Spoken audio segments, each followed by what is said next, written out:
United States submarine base at Key West, Florida. A dispatch that quoted President Truman's press secretary, Charles Ross, as saying that President Truman has no knowledge of any secret project by this government that would give substance to the existence of such objects. Ross also said that both the Air Force and the Navy deny that such objects... Okay, so we have a special episode tonight. Noel and I have somehow managed to get somebody who has way cooler experiences than we ever have had and ever will have. Mr. Tito, we're not going to say your last name, even though it's blasted all over the internet. Yeah, and even though everyone can find it, don't be a weirdo that adds him on Facebook. So you're going to tell us a kind of crazy local story that started out with a bunch of friends just finding something to do and ended all the way up on the Discovery Channel. So, Right. And of course, we're talking about what is it, St. Anne's Retreat in Logan, Utah, right? Yeah, so it's called St. Anne's Retreat. That is its legal technical name, I guess you will. But growing up, the urban legend was the nunnery. And it was like most small town ghost stories, right? Mm-hmm. It just evolves and it's all hearsay. Or, I mean, a friend of a friend knew a person that got killed that heard a story, and a friend of a friend whose aunt was there. One of those type situations, and every time you heard it, it was always like, yeah, my aunt told me this story and she was there. Or my uncle. There was always some family member or close friend or a neighbor. So you would buy into it and like, oh, wow, this friend of mine in high school told me that their aunt was there. I'm bought in because it's got to be real because there's a connection there, right? So it was one of those legends that you just always grew up with in that local area. And there's so many different spins on it. But let me explain where it's at first. So you go up Logan Canyon about 15-minute drive or so, right in a spot where at the time there are no cell phones, well, prominent cell phones, but there you don't get cell phone service, and it's right off of the road, but you have to cross this bridge and it's just covered in trees. Mm-hmm. Covered in trees. And Logan Canyon's beautiful, trees everywhere, nice and green, and it's right by the river. So when you get to these places, like you're separated from the rest of the town, but not too far away. Okay. And I bring that up for a reason.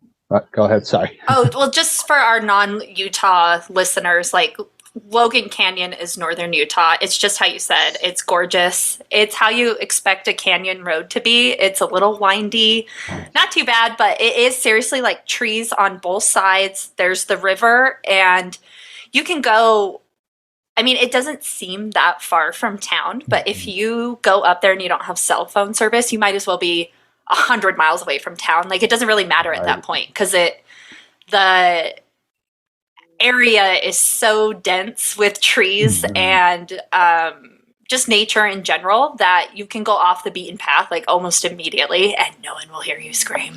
Yeah. So, question. I'm looking up a picture of St. Anne's Retreat. I've never looked at it. I'm not from Utah, so like any of the urban legends I've learned as an adult, this gives me kind of like Evil Dead vibes. Like, is it that far too? Like, you imagine the opening scene in Evil Dead when they're driving to the cabin. Would you say it's like that far removed from civilization, or shorten that by half? Shorten that by a substantial amount. Yeah. But it's maybe a third. So Noel, if you and I left my house, we could be to Logan Canyon within like 40 minutes. Okay. And then we could be to this location in maybe like 50 minutes. It's really not that far. It's actually insane how relatively close it is, right? It's only about like 10 miles max away from anything. But the story takes place during a time where people didn't have cell phones. There weren't telephone lines that ran up there. So when you had to get a message, it was almost like you're getting a message back to town, like you're living in the 1940s or 20s, right? You had to actually run the message into town. And at night, especially during this time of year in October when it happened, during the middle of the week, you simply don't get a lot of traffic up there. It just doesn't happen. Okay? It's a small town vibe. So it's not one of those things where you're going to see lots of cars going in and out of the canyon back and forth. At the time, was it still pretty much a college town? Because this happened in the 90s, like mid-90s. Oh, now you're dating me. Oh. That's okay. I'm also... Noelle's the infant here, but us spring chickens. And I turned 30 this month, so I mean it's not. She turned 30. We're not too far off. Shut up, Noelle. Yeah. Well, I consider myself the new 30. So how's that? That's perfect. Yeah. But yes, it happened in the 90s, the late 90s. So, I mean, baggy pants and rolled up cuffs, things like that. Big baggy jeans. But there just wasn't a lot going on there. Was never a lot. So these small town vibes, they grow on these stories. The spooky story, the house on the corner, never go there because there's a witch that lives there and things like that. And that's what you grow up with. Yeah, it's interesting that you say that because something we talk about on this show a lot is how you can create a tulpa with an idea. Like, for example, like Slender Man becomes a tulpa, or even Cave's Cross. And it's interesting because the nunnery, you kind of hear about it a little bit, but when you're in these like smaller towns, like I was in small town Layton when Layton was a small town, and I remember thinking that Logan might as well have been an entire state away because there really was nothing between here and there, and it's a little bit more connected now. But you're absolutely right. There's like almost nothing else to do, and that's good, clean fun, like that you, as you consider it at the time, you just want to go be scared, and it really seems kind of innocent, but it doesn't. Yeah. But it also, like, the ground or just even like maybe the energy that goes on there can make things go a little bit crazy, even if you don't intend for them to. But I'm interested, like, what the worst story you had heard before your experience was about St. Anne's Retreat. Yeah, that's the good stuff. The urban legend stories. I'm a sucker for a good story, right? I'm terrified of the unknown. I like to learn about it and hear about it, but I'm terrified because I don't know about it. But whenever I hear a good story, I always perk up a little and lean in. I want to know, and I want evidence. I want to see this happen. So growing up, I mean, stories were passed down from cousins and friends' cousins and neighbors. But one of the stories that I always thought was just so insane was the story that it was a nunnery. It was a nunnery retreat, and that's where they would go and rest and relax, etc. And there was this priest that was there, that was also there, and he turned out to be this raping priest, basically. Oh, what? And at the time, it was like, this was like when The Omen and movies like that were coming out, and you're like, maybe. And now fast forward to the 2020s, you hear about all these priests doing all these crazy things. You're like, okay, so maybe it could have happened. Yeah, maybe it was true. But at the time, it was, Sinead O'Connor ripped up the picture of the Pope, and everybody was outraged. So still they were kind of a protected class. Yeah. So the story was, it happened way back in the day, and there was never a definitive date that was given, right? Some people said it had been 50 years ago. Some people said it happened 100. But the fact was, in the legend, it happened, and it didn't matter when it happened. It happened. So this priest ends up getting one of the nuns pregnant, and she's like, I'm going to keep the child. And he's like, no, you're not. So the story kind of forks into it forks into two directions. At that point, there's a hard stop there, and then it takes off in two different directions. One, the nun takes off because she doesn't want her baby touched. She doesn't want the baby killed, takes off into the mountains, loses her mind and loses it. Comes back with her child and basically becomes a witch, denounces God, and comes back and starts going on a killing spree, kills the priest. You're done. The other story was the priest hid it for as long as possible. And when she had the baby, took the child and killed the baby in the swimming pool. And she completely loses it, loses her mind, and comes back and kills him in the middle of the night and leaves his body for a pack of wolves to eat. she ends up killing him and runs up into the mountains where she becomes this undead witch of the mountains that just basically will go and attack anyone that has ever or wants to hurt anyone. And the thing that always got me was not just the story of it, but throughout high school, we learned, every story has a beginning somewhere. It was influenced by something. Mm-hmm. And it, depending on the storyteller, is how dramatic or how extensive they want to tell that story. So I always used to sit there and think, like, where did this start? How did it start? Because there had to have been something that influenced the first person to say, mm-hmm. hey, it went like this, and through time it evolved.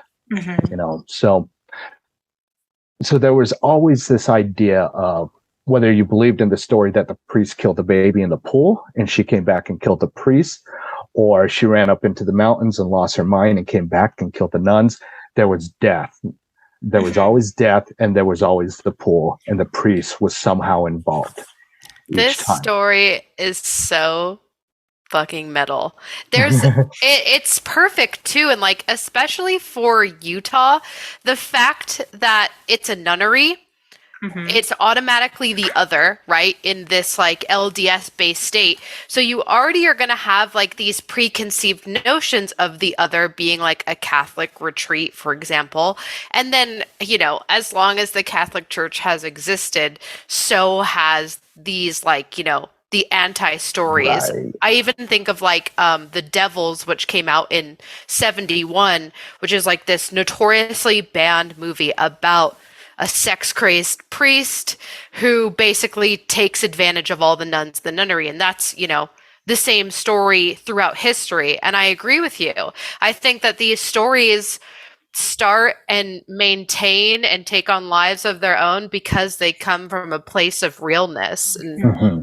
And, whether it has embellishments on it or not, like, I do think that there is some truth to it. And I mean, peace and love, as an ex-Catholic myself, there's always a bit of nefarious nonsense going on, mm-hmm. So whether it was just like an icky situation with a priest, or there was actually like a pregnancy that came out from it, and death, whatever it may have been, 100% with you. I would have been right there with you as well, like sneaking out of my window at 3 a.m. to go drive up to this place and check it out with a Ouija board, because this is fucking metal. Right. Well, and there's so many elements of like fact-based truth, right? It's 100% a nunnery. That's not even a question. There is a pool there. I mean, all the elements are there to the story. It's just like the players in the game. And because there used to even be a place for monks up in Huntsville. And when they closed it down, they were like, oh, the Catholic Church is just consolidating their monks into other areas that are a bigger saturation of Catholicism. And you're like, that makes sense. No mystery there. But when you try to look up why St. Anne's Retreat closed, it's myth. And it's like, that's what perpetuates the stories. Because you're like, well, why can't you just tell us why they closed it? Was it financial? Like, and it's just weird that there's no concrete history here. So I can see how it would take on a life of its own. I'm curious what story you subscribe to more. Either the priest killed the baby, or the nun went mad. The drowning baby, for sure. That one. And I don't know if it's because I've always believed that children and animals, they can see and sense things, mm-hmm. right? Oh, I 100% agree. Yeah. That one stuck to me because it was like, here's something that we believe is so, some people call it close to the veil, and it's so innocent and pure. And here's someone to protect their reputation was like, no, I'm going to get rid of you. Mm-hmm. And to me, it was like the harshest out of the two stories. So that one I really bought into, right? So, and what's going to drive a mother or father or any type of caretaker more mad than taking the thing that they love most and killing it in front of them? Mm-hmm. So to me, that was like, okay, that checks that box. That's why she went crazy, denounces God, and now she has this madness that's coming from the unknown that is overcame with just pain and fear and anger. You combine all those things, you're not going to stop that person from doing good or bad, doing anything. So I bought into that one because to me, I was like, okay, she got hurt physically. She got sexually attacked by someone that she trusted, and then she had to hide it. And then after the baby was born, she instantaneously falls in love. Priest kills the baby. I mean, how do you not get pissed, and how do you not blame this woman? You're in her corner. Yeah, it's like, kill them all. And do it. Yeah. Let me help you, kind of thing. And then you add the dark realm of it, of her running up into the mountains and saying, you know what, God, I'm done with you. And devil, hello, give me the strength I need to handle this. And it was like the perfect written Hollywood script. So to me, I was like, that one right there, because it was so extreme, but it seemed so tangible, I guess, because it seemed like it could really happen. And I say that because I came from a war-torn country. My parents, we had to escape when we were young. And there were literally times when people would just come in and raid and kill villages because they could. So, and then people would lose it and run right towards these gunmen with all the strength to attack back, but they would still get shot down. But there was no fear in them. They were so overwhelmed with grief and pain and anger. So to me, that story really settled in. I was like, I can see how she could do that. I can see why she is just like, F the world, it's on. Let's go and take care of business because I'm going to get revenge. So. Yeah, that's actually, that gave me goosebumps. But even being like in a place of religion, like that has power in ritual. And then you combine it with like how you said, like a thinner veil of being, like I think the mountains and areas like that have their own maybe natural magic to them. Right. And then you charge it with emotional energy and it does create like the perfect cocktail of just hauntings or maybe hallowed ground, good or bad. And then you combine maybe the evil of killing infants and then nuns going to the dark side. It is very Hollywood, but Hollywood see the story gets their story somewhere. Hollywood gets their story somewhere. And I am a firm believer that we do not have as much control of our inner selves and our minds and spiritually as we think that we do. Like when you get really scared and you're walking in the middle of the night, walking your dog or whatever it might be, and you get that spooky feeling, that sixth sense almost.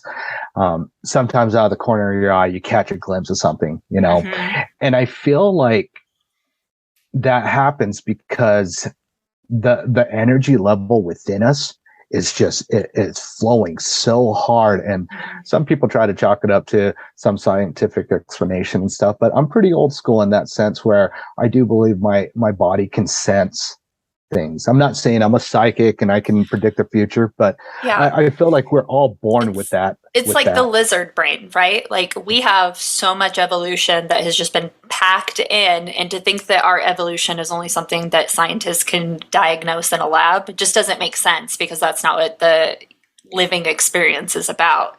Like it has to transcend something. So I 100% agree with you. I know Noel's all about energy stuff too, like just being able to feel energy and things like that. It's I wish I could go there. I don't think you can go there now, can you? It's pretty closed off. So a little foreshadowing. I obviously it's closed went off now. There. Yeah. Well, it's not completely closed off. So I met the owner at the time when I did the filming of Ghost Adventures. And he opened up to me quite a bit because they were trying to sell it and people just wouldn't buy it because of either a bad vibe or the bad publicity. They don't want to deal with it. And also people were still going up and trying to find out truth in this place. Mm-hmm. So we actually spoke for a little bit about it, and he invited me to go up there day and night, whatever. And he gave me a lot of historical information from him.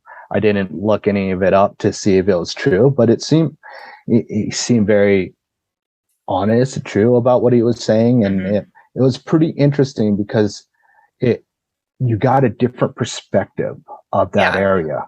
But like you said, sometimes that you can generate those energy fields, especially when there's a lot of fear. Yeah. And everyone that goes up there has a lot of fear.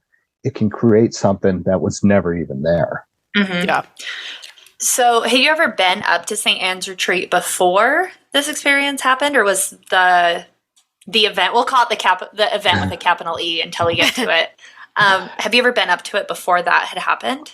Nope. Drove by it on the way to the lake, riding in cousins' cars as a kid, and they're like, there it is over there, and you instantly get goosebumps. You're like, oh man, I hope we have enough gas in the car and we don't break down around here. Yeah. Kind of thing. But no, that was the first experience, and it was a pretty intense experience. Yeah. So, let's get into it. Let's hear about it. October 1997. Hopefully your viewers don't know how to do math very well. But I was 18 years old. I barely turned 18. I turned 18 in July. And one of my best friends that was there with me, he turned 18 like 2 months ahead of me.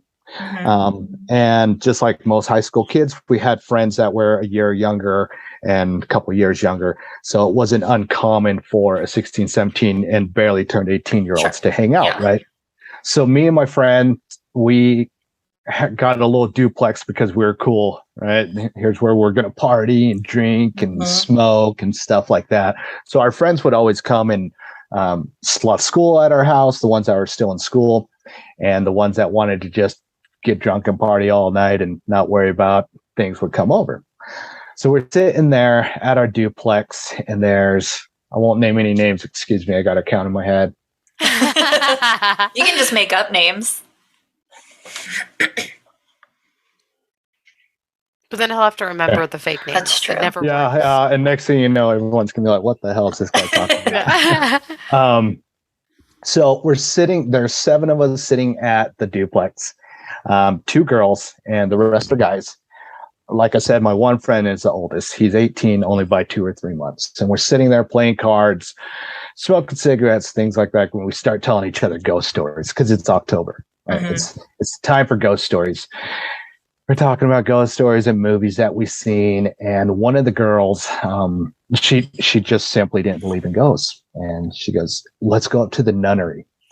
Hell yeah. Oh, it's like the beginning of an actual horror movie. Yeah. Here we go, right? The blonde-haired ex-cheerleader friend. Oh, they're the worst. Yep. And she had that A-line cut that was popular back then, where it was like kind of up top. Oh, hell yeah. In the back. Yeah. And, so typical Friday the 13th story. Here we go. And then she had her brunette friend that was also on the cheerleading or dance, whatever it was. So here's the 2 pretty girls hanging out with the ragamuffin crew that drinks and smokes. And we're sitting there, and it's about 10:30 at night. And we're like, oh, okay, yeah, let's go. And like I said, I'm scared. I'm scared of the unknown. Okay, I'll be the first one to admit it. I'm scared, and I believe. So I was like, okay, let's go. So she kept egging it on, and we kept giving her excuses. Well, hold on, let's finish this card game. Let me finish my cigarette. Let me finish my beer. Just excuse after excuse, right? It's getting late. I'm getting tired. About 11 o'clock rolls by, and she's like, let's go. Let's go. I'm like, fine, let's go. So we get 2 cars to go up there, and we're driving up there, and I'm trying to be cool. I'm 18 years old, hanging out with these 2 ex-cheerleaders. I'm like, oh man, this is so stupid. Ghosts are dumb. I'm not scared. Meanwhile, you're just dying inside. Oh, my heart's just racing. I'm hoping no one can hear it, right? And I'm sweating. And we start going up the mountain, and it's dark. It's in the middle of the night. And it's a typical canyon drive. A lot of the stars are blocked out. The moon is blocked out. So it's just this dark tunneling path, windy road. And your heart just starts racing and racing. You're breathing a little heavier, smoking cigarette after cigarette, and you get closer. And you get there and you see this gate, and it's, I tried to lie to her. I was like, I don't think this is the nunnery. And she's like, no, this is it. I was like, no, I don't think it is. Like, just trying to avoid this whole situation. So we park and we turn off the lights, and no cars are coming by. Like I said, I think it was like a Wednesday or Thursday, middle of the week. No cars have come by. Typical, nothing unusual about that by any means. We turn off our lights, and once again, excuses on. I'm going to smoke a cigarette first. Hold on. Smoking a cigarette. And we parked probably, I'd say 20 yards south of the entrance. Okay. And excuses and excuses. And I could tell I wasn't the only one that was scared now at this point, because now we're here. Yeah. And we could see the outline. As our eyes adjusted, we could see the outline of the building through the trees. That's so scary already. Yeah. And it's over the river and probably back another 50 yards or so. So you see this outline, this dark outline. And it used to have a small little lamp. And that lamp just lit up just a small amount of area, right? So it's creepy that the light would be on, yeah, too. just forever on, just perpetually on. Ominous. Yeah. And excuse after excuse. I'm going to smoke another cigarette. She's like, let's go. I'm like, fine, let's go. Here we are. We start walking up, and the gate's open, which was weird because it normally there's the old rickety bridge made out of wood, and there's a gate, and then there's this chain link fence with barbed wire on the top, and it's always locked up. So that was always the excuse people would use. I couldn't get in because of the gate, etc. And depending on how much water that we got that year, the river would be roaring, just constantly going, so you couldn't cross. And the gate was open. And I remember she said something that scared the hell out of me. She's like, Tito, they're inviting us in. I was like, you son of a bitch. Why'd you Oh my gosh. She sounds pretty fucking cool so far. Yeah. She was an amazing friend. She is such a sweetheart. And she was so brave about it. I remember she whipped around, and her blonde hair was like, Tito, they're inviting us in. Hell yeah. I was like, shut your damn mouth. No. I gotta smoke 5 more cigarettes. Hold on. Yeah. And a couple of my friends are like, dude, I don't know if we should do this. And our other brunette girl, she's like, I don't know about this. I was like, yeah, this is pretty creepy.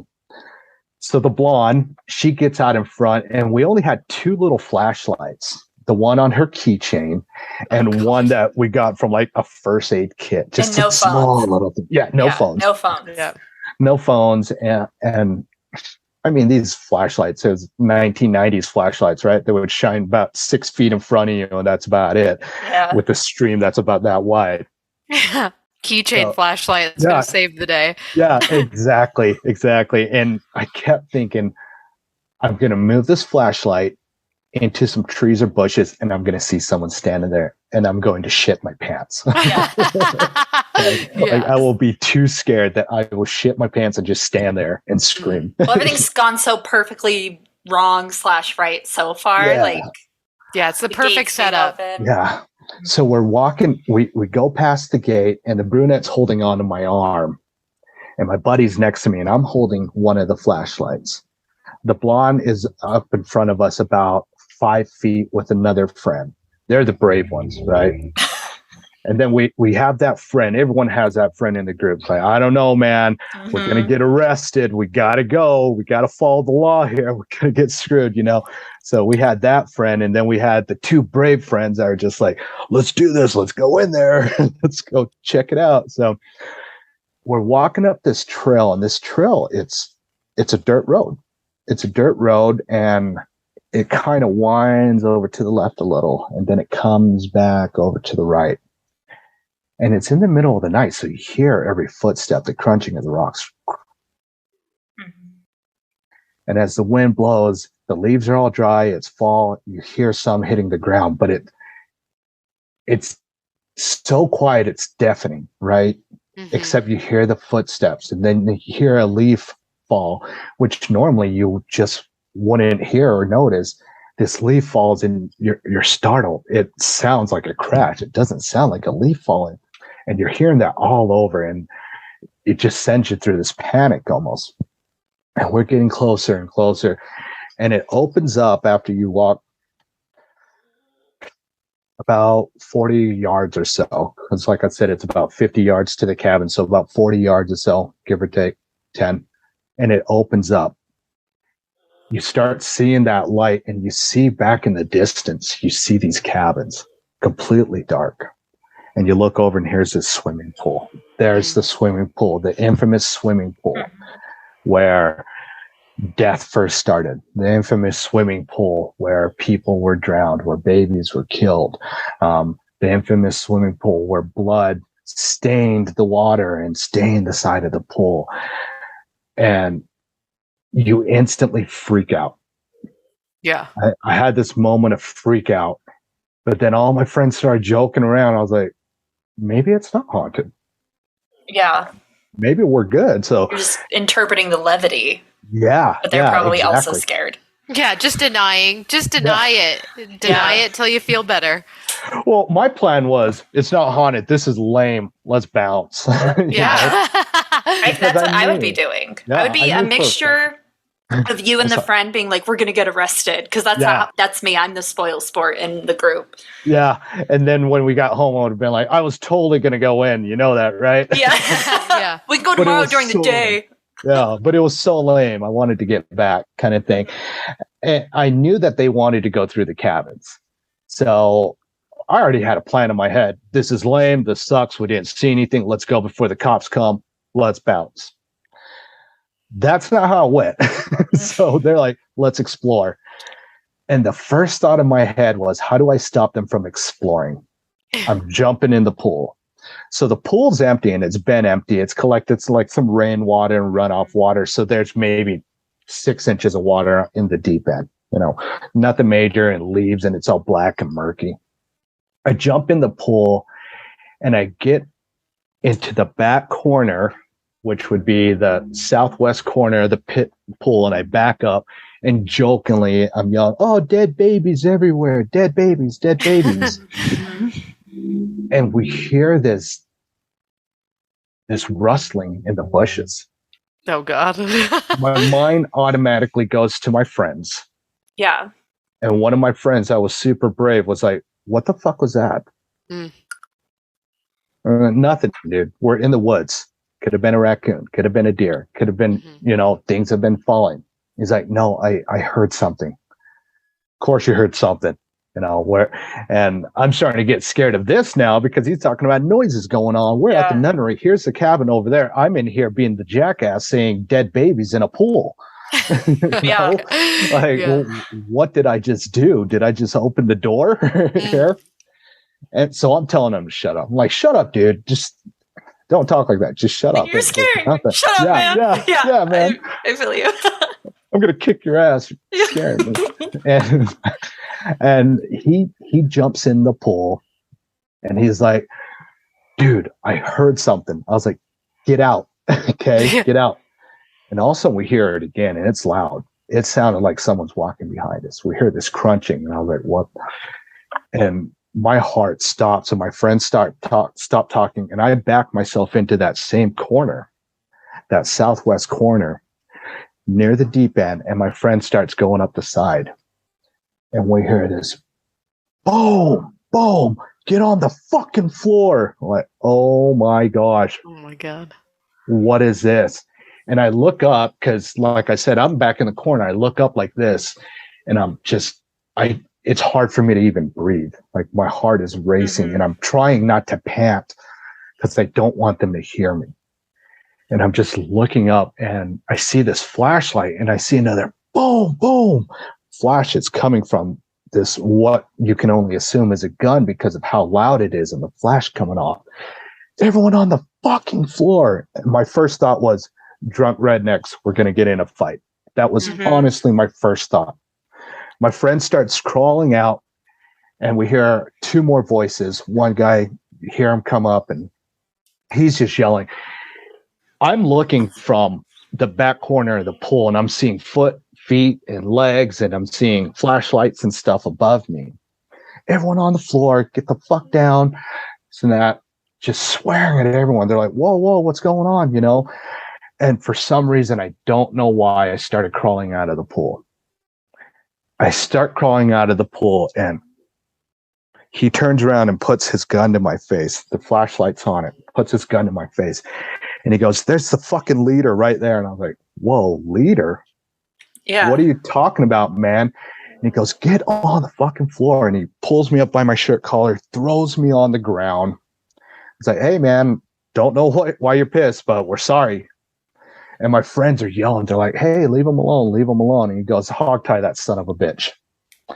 God damn. I'm laying on my stomach. I got guns pointed to me, and there's another guy with a gun pointing his gun towards all my friends. Everyone's just kind of scattered around in about a 10-foot radius. And he's got his gun right here to my right side. He's like, hog tie the son of a bitch. And at this point now, all the ghost stories are thrown out the window. It's Yeah. what's about to happen here? Am I going to die tonight? And you think that because I've never had a gun pulled on me. Yeah. I mean, I don't know the statistics, but I'm willing to bet 99.9% of this world hasn't had a gun pulled on it. So your first thought is, I'm going to die tonight. He grabs my hands and puts them behind my back, and he puts these zip ties on, and he puts his knee in my back and yanks it. My face goes into the dirt. My arm goes up into the air, and I hear my shoulder like ripping, like going out of socket. Fuck. And the zip ties were so loud. I remember hearing each click of the zip tie. It went zzz, and I remember hearing it. And with each sound popping sound it made, it got tighter on my wrist.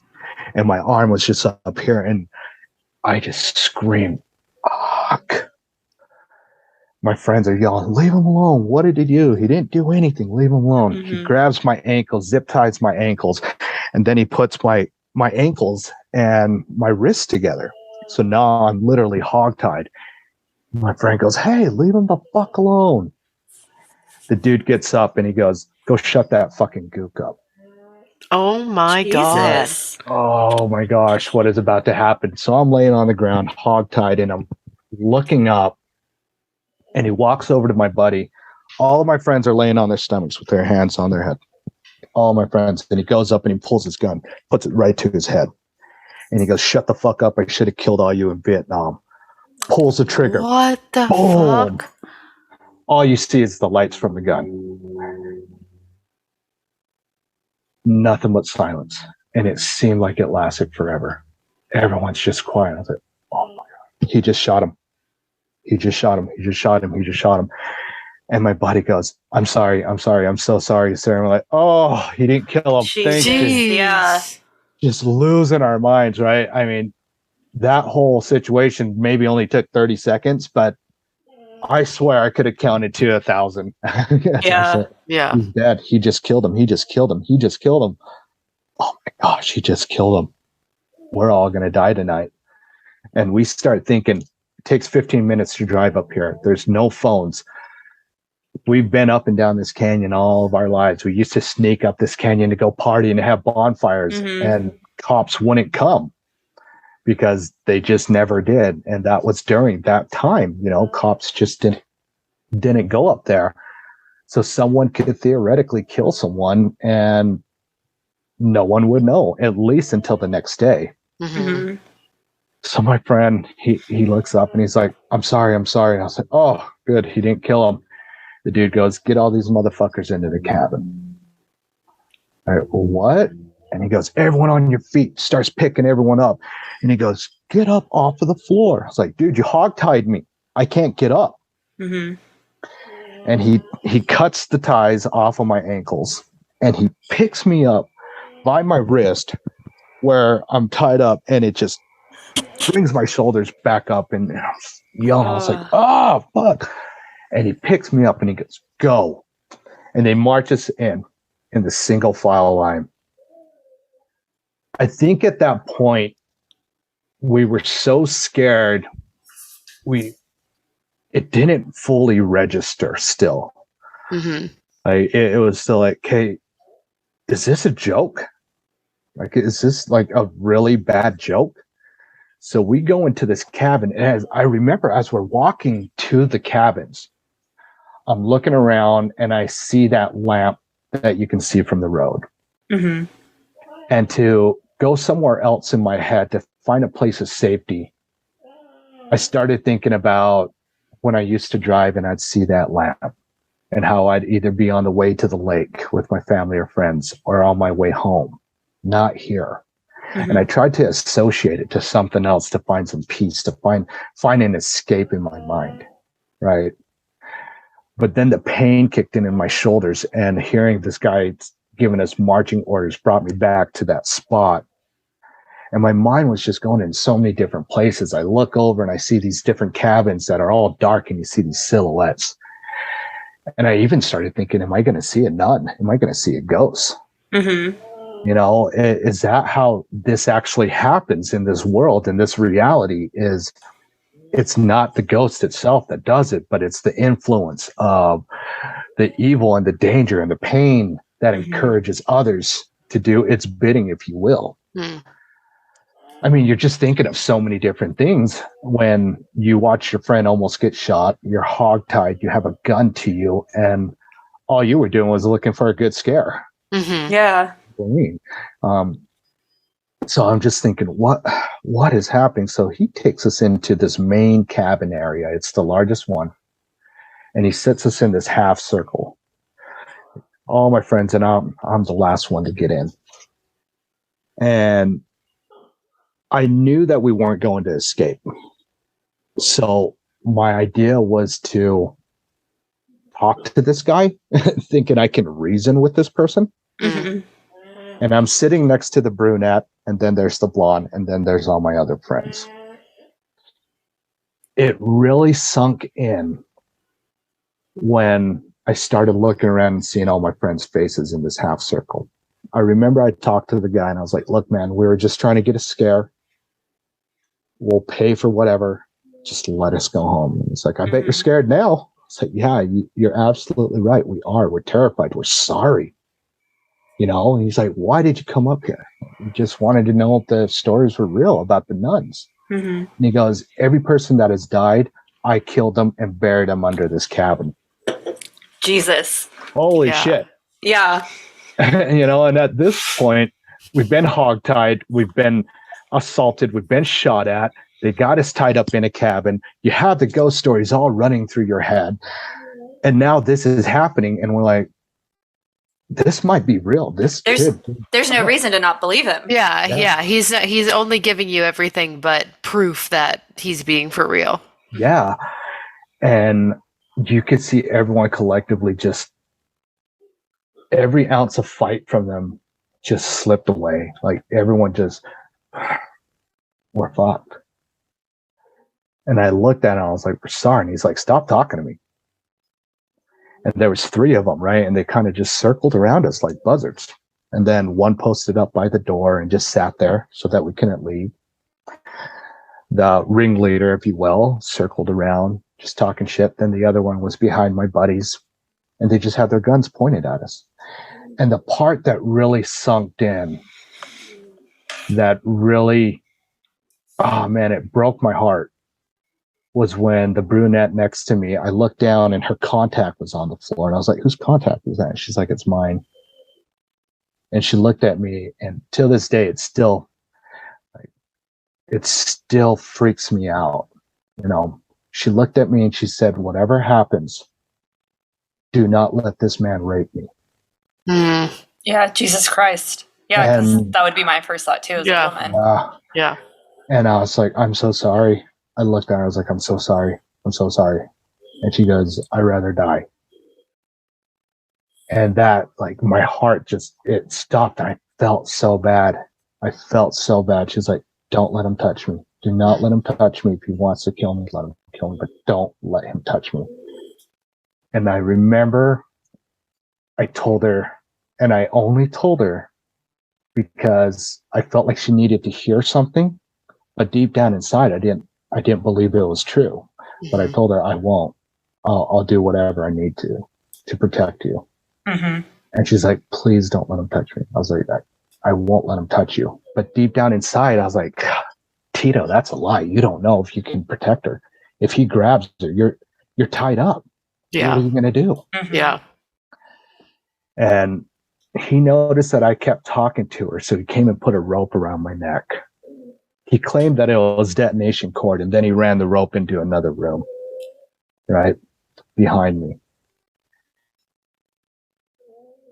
I sat there, and that was the first time that I prayed in years and years and years, but I didn't know what I was praying to. I prayed to God. I prayed to Mother Nature. Mm-hmm. I prayed to, I remember I apologized. I even, in my head, I was like, if something happened to you here where you were so hurt, I'm sorry. That was not our intentions. Was to do anything. So please help stop this. You know, I prayed to a supposed dead nun even. Yeah. Because I was like, that's not what we're here for. We just came for a scare. And I remember praying in my head. And my friends growing up, I taught them a little bit of Lao, so they knew part of my language. And I remember they were saying, let's go. I was like, I can't. I got a rope around my neck. Yeah. But if you guys go, I'll distract them. And if you guys go. And they're trying to come up with a plan. And this guy hears it. He's like, you're not fucking going anywhere. And he starts putting ropes around everyone's necks. Boom, boom, boom. It's like, you know what? Call the cops. Yeah. At this point, we're like, call the cops. Go get the cops. Okay? Write us a ticket. Take us to jail, whatever. And the girl's like, yeah, I'd rather go to jail. Call the cops. Go call the cops. And he's like, oh, I'll call the cops. We're like, please do. Yeah, please do. Yeah. Go get the cops. So he looks at the guy over by the door and he goes, go get the cops. We're like, thank you. Finally. You know? That's how you know a situation is shit, right? Where you're like, I'd rather deal with the police, please. Yeah. Yeah, also, like, what a weird situation. Like, if they were like, yeah, we're going to call the cops, I would be like, do you guys not realize that you're the ones that are going to go to jail? Like, it's such a weird thing. Also, or maybe it's just like that, you know, backwoods good old boys mentality that they're like, we can literally have a room full of teenagers held hostage at gunpoint and tied up, but we'll be okay. We thought that too. Because he said everyone that died, he killed and was buried under here. And we're like, oh, this is like those movies. Yeah. You know, there is some truth to those movies. These people run the show a little differently in the backwoods. They do things the way they want because the rest of society is not here to govern anything, you know? And like I said, growing up, we went up in the canyon all the time when we were 15, 16 years old to throw these giant bonfires with literally hundreds of high schoolers, and cops never came. And we were so loud, you know, blasting music, huge 10-foot flames on our bonfire, and cops never came because it was just in that area. It's just, it never gets patrolled, and it never no man's land.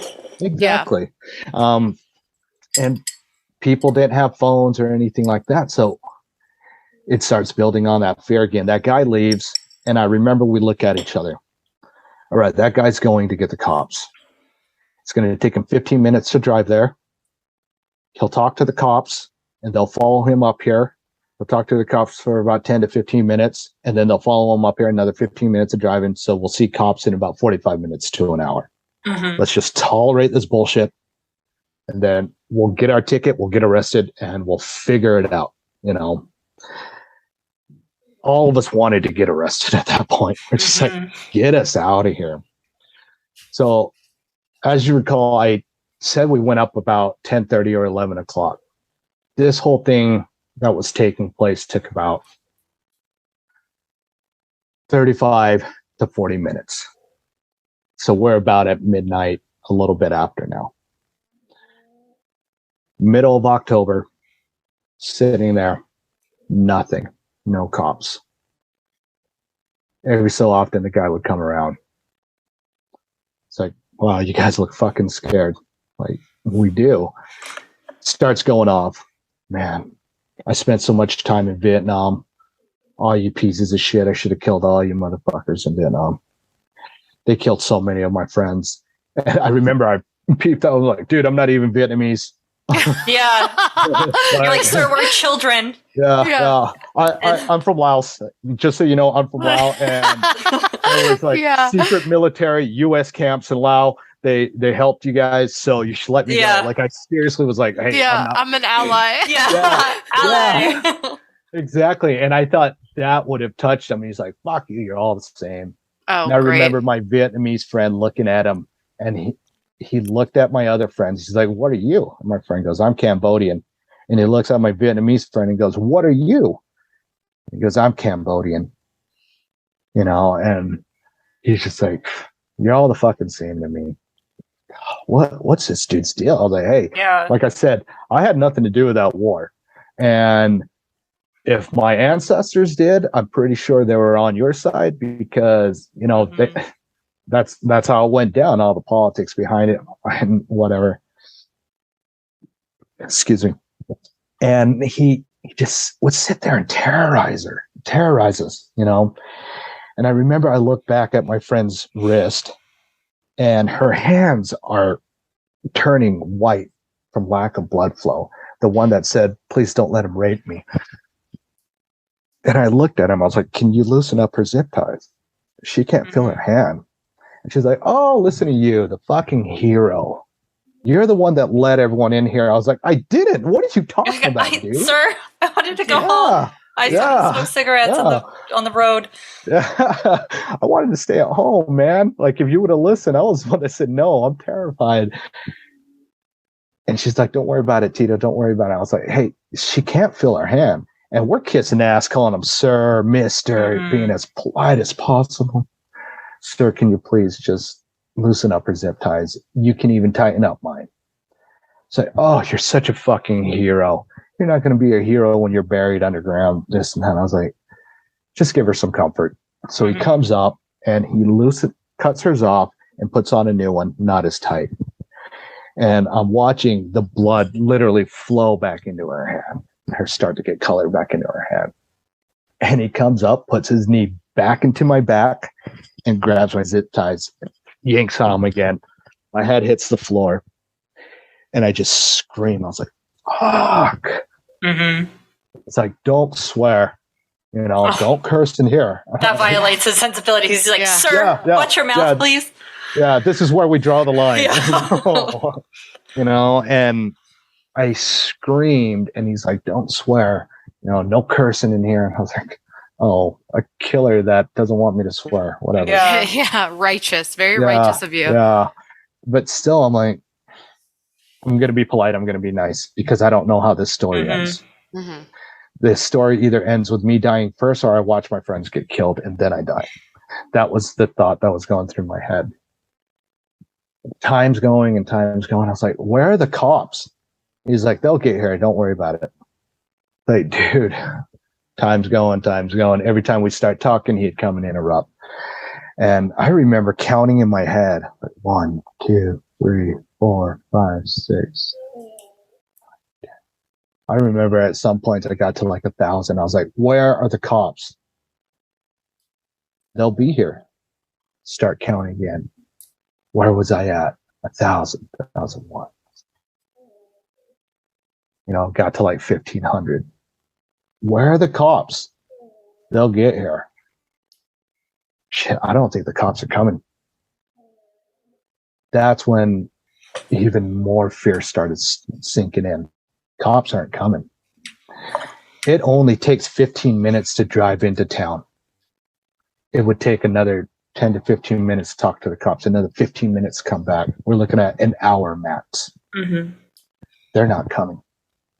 The girls didn't think they were coming. My friends didn't think they were coming. Now we're really trying to figure out what are we going to do. And at one point, we're like, fuck it. If he gets us, he gets us, but we got to at least try. And then at least one of us gets out. And we're whispering, you know, kind of playing the telephone game. Hey, we're going to try it. Let's try it. But we all got to run in separate directions. Just go. Just go. Don't stop, no matter what you hear. Don't stop. Because there's 2 of them at one point and 6 of you. Yep. 7. Okay. 7? Okay. So, yes. So the sun starts coming up. That's how long we were there. God damn. Yeah, Jesus. It's starting to light up, right? You look outside and you know that bluish hue as the sun starts coming up in the morning. We're hearing birds. And I remember looking out there and I was thinking, we're still here. Mm-hmm. What the hell is happening? We are still here. And the sounds of the birds went away. I don't know if it was because my heart was beating so hard or impending doom. They said something. But all of a sudden it got quiet again. It's like, why are we still here? Cops could have came and gone and came and gone and came and gone about 8 different times by now. Why are we still here? And I remember looking out there and I was like, I wish I could see something out there. I wish I could anything. I even remember thinking, hell, if I saw the ghost of the nun, I'd ask her for help at this point. Yeah. Get me out of here, you know. But also thoughts crossed my mind like, I have to survive this. My parents escaped a war-torn country from crazy-ass militants killing and raping everyone, and they brought me to the States. I gotta get out of this. Mm-hmm. Yeah. We didn't escape a war-torn country for me to get my ass killed up here. I gotta get out of this, you know. Yeah. Like I would think like that and get all brave, but then the fear would sink in. All of a sudden the dude walks in. The dude that he sent to go get the cops. I mean, this was 7 hours ago. Mm-hmm. Yeah. And we're like, where are the cops? And we all kind of sit up.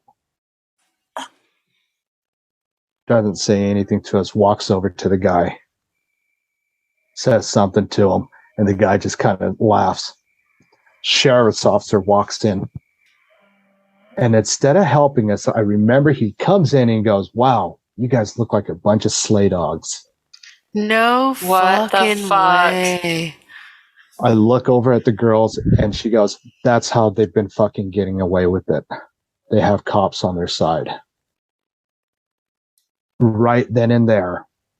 Now every single bad movie scene, Texas Chainsaw Massacre, the cops involved in the killing. Yeah, Mhm. literally. You know, and all these Backwoods movies, the cops are part of it. You don't mess with the good old boys in their police department because that's their Uncle Charlie or nephew or cousin. You know, they have each other's back.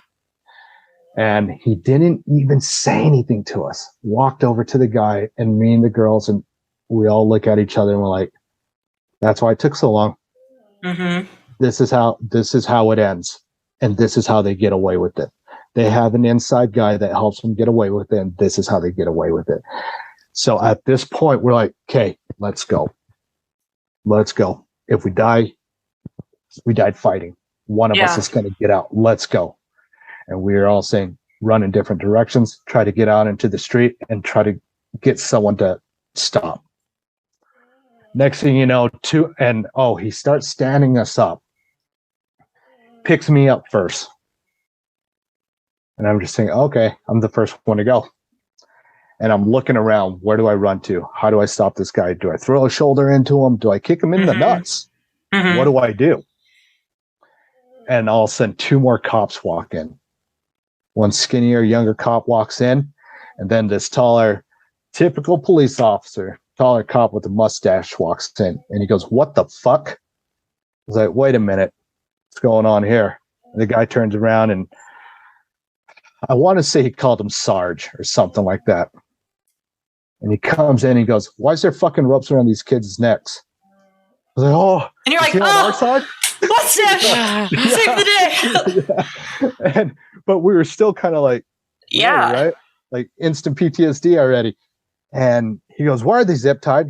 and he looks at the old guy with the gun. And he goes, "Put your fucking weapon down." And he goes, "You two untie these kids now. Everyone up against that wall." And he points at the three guys up against that wall. "Put your weapons down. Don't even come close to those guns." And he has his hand on his gun. They're untying me. And he looks at the first cop and he goes, "Why did you not take their weapons? And why did you not untie these kids?" He's like, "Oh." And he goes, "No, why the fuck did you not untie these kids?" I'm like, "Oh, thank you." Yeah, you're like, the only time, not a cab today, sir. Yeah. Up until that one moment, though. Yeah. And then immediately after. Yeah. And it was just like, oh my gosh, thank you. But the girls, you can tell they were still nervous. And she's like, "Can we trust these cops?" I'm like, let's see if they untie us. And if they untie us, then we at least have a fighting chance, even if we can't. Thinking back on this part of the story, they did us dirty pretty bad. So they untie us and they go, "You're going to get tickets for trespassing." Hey, whatever, man. Yeah. And at first we're like, okay, awesome. And then he goes, "We're going to tow your cars." Oh. We're like, "Wait, what?" Yeah. "And we're taking you to the police station." What? For trespassing? I mean, Yeah. at what point So I've does been the kidnapped? kidnapping Yeah. override the trespassing? Is it still considered trespassing if you were held there against your will? Right. And I remember looking at the girls and they're just like, "Fuck this. Let's get back. I'll talk to my dad. We'll get an attorney. This is bullshit." Yeah. But at least we're not held at gunpoint now. So we're like, whatever. We get cuffed and we get put in the back of a car. And it's me and my Cambodian friend and Vietnamese friend. And we're looking out at the other window. And my other friends are in the other car. And the girls are in another car. And we're like, "This is bullshit." And we kind of give each other a head nod. And the cops are driving us off. And the three jackasses, those security guards, are standing at the end of the gate. And they kind of just wave at us. And I remember we mouthed at them. We're like, "Fuck you. Fuck you, man. Like, you really fucked us up." We get to the police station. And the old police station was right on Main Street. We get to the police station. And me and my Cambodian and Vietnamese friends were actually the only ones that got handcuffed, by the way. And we're like, Interesting. yeah, we're like, "Oh, this is bogus. Whatever. Give us our tickets and let us leave." They take us into a room and had us write statements. They uncuff us and they're like, "You need to come to court for this trespassing ticket." Like, are you kidding me? Like, really? And then my friends are like, "What about our cars?" "Well, you'll need to go to this towing company and pay for it to come out, blah, blah, blah, this and that." This is horseshit, man. This is complete horseshit. They make us write our statements. And one of our friends, his dad was a cop back in Georgia because he moved from Georgia to Utah. He's like, "Dad, I need you to pick me up from the police station." And you can hear his dad on the phone. He's like, "What? What did you do?" And his dad's yelling at him. He's like, Dad, I'll explain. You're going to think this is pretty messed up." And he's like, "I'm so pissed off at you. What the hell is wrong with you? You're so close to being 18. I'm going to kick you out of the house, this and that." You can hear him yelling. And the cops, and then the girls call their dads. And their dads are like, "Why didn't you come home last night? This and that. Dad, come pick us up. I have the worst story to tell you." These girls that never did anything wrong, and you could hear their dad's concern in their voices when they called. And they looked at us and they're like, "What about you guys?" It's like, "Dude, can we just leave and go home?" Yeah. And they're like, "Yeah." At this point now, it's like noon after all this is said and done. Oh my God. I remember we're walking. We're about a mile from the police station. We're walking, smoking cigarettes, talking about it. Like, what the hell just happened? Did we just get screwed over by the cops too? Like, what just happened to us? And we get home. My buddy's dad picks him up from our house. He goes out, gives his dad a hug, and his dad is visibly pissed. And he's like, what the hell? And he hugs his at this dad. point, Dad doesn't know, right? He just thinks kid has been arrested for trespassing. Yeah. And he's like, Dad, I need to talk to you. And he starts crying. And his dad's just like, okay, get in the car. We'll talk. You know, we get in the house and we're sitting there. It's like, what do we do? So I guess we go to court for a trespassing ticket now. Mm-hmm. And like I said, it was noon, so we're all tired at this point. Like, let's go to bed, talk about this later. You know, we all go to bed and we wake up around 4 or 5 or something, still tired. And we're telling all of our friends, because our friends, like I said, they would slough school and come over. And we're telling them what happened. And they're like, "Are you serious?" I'm like, yeah. Tell them the very beginning of the story to the end. And they're like, "Wait, so the cops did what?" Like, yeah. Mm-hmm. Pretty messed up. I guess that same night that we left. So we left at about 8 a.m, left the police station at noon. There was another group of kids that went up on the day that we got released. They went up around 9 or 10, somewhere in the neighborhood of 20 or 30 kids. They heard what happened because word travels fast in a small town. Yeah. So they went up there in numbers. Old girls, young girls, old guys, young girls, you know, just a big old group. They went up there and the security guards threw them all in the swimming pool and surrounded these kids. A girl gets groped and one kid gets hit with the butt of a gun. We didn't know any of this was happening. And we're sitting there drinking our problems away. And one of our friends' girlfriend comes barging in at about midnight, 11 o'clock at night. She goes, "Remember what happened to you guys last night?" We're like, well, yeah. Yeah. It just happened to another group of kids. Like, really? I guess a girl got groped and a kid got hit with a gun. Like, oh, not knowing the full story at this point. Like, that's As crazy. Olivia That Benson from Law and Order SVU would say, they're escalating. Yeah. And we're just like, okay, that sucks. At least they didn't go through the same ordeal. And we have all these questions. Did the cops go up? Did they get shot at? She's like, I don't know. I just heard from a friend. Okay, whatever. It's the weekend now. Saturday morning, I get a phone call. Because like I said, we went up like Thursday, came down Friday, Saturday morning, bright and early in the morning. I remember I was hungover because we were drinking our problems away. Get a phone call, and it was a rainy, cold day. It was super cold and super rainy. Rain was pounding on the windows. It's like, this phone number keeps calling. What do you want? And it was the old school cordless phones, right? Mm. And I finally look at it, and it says sheriff's office on a call ID. So we're like, okay, probably has to deal with the ticket, whatever. I pick up the phone and I was like, hello. He goes, is this Tito? Yes. All I can think is they probably got another ticket for me. Yeah. Probably Nothing gonna serve good. me. Yeah. Like, I need you to come down to the station. I was like, why? We need to talk. It's like, is it about this trespassing ticket? Like, I already wrote my statement. I remember he goes, no, don't worry about that ticket. We're going to get rid of that ticket. There's something bigger we need to talk to you about. I'm like, oh, okay. Am I getting arrested? In that case, this is not Tito. Yeah. I don't know him. So, like, do I have warrants or something? And he's like, you're not going to get arrested. I was like, you promise? The cops always tell the truth.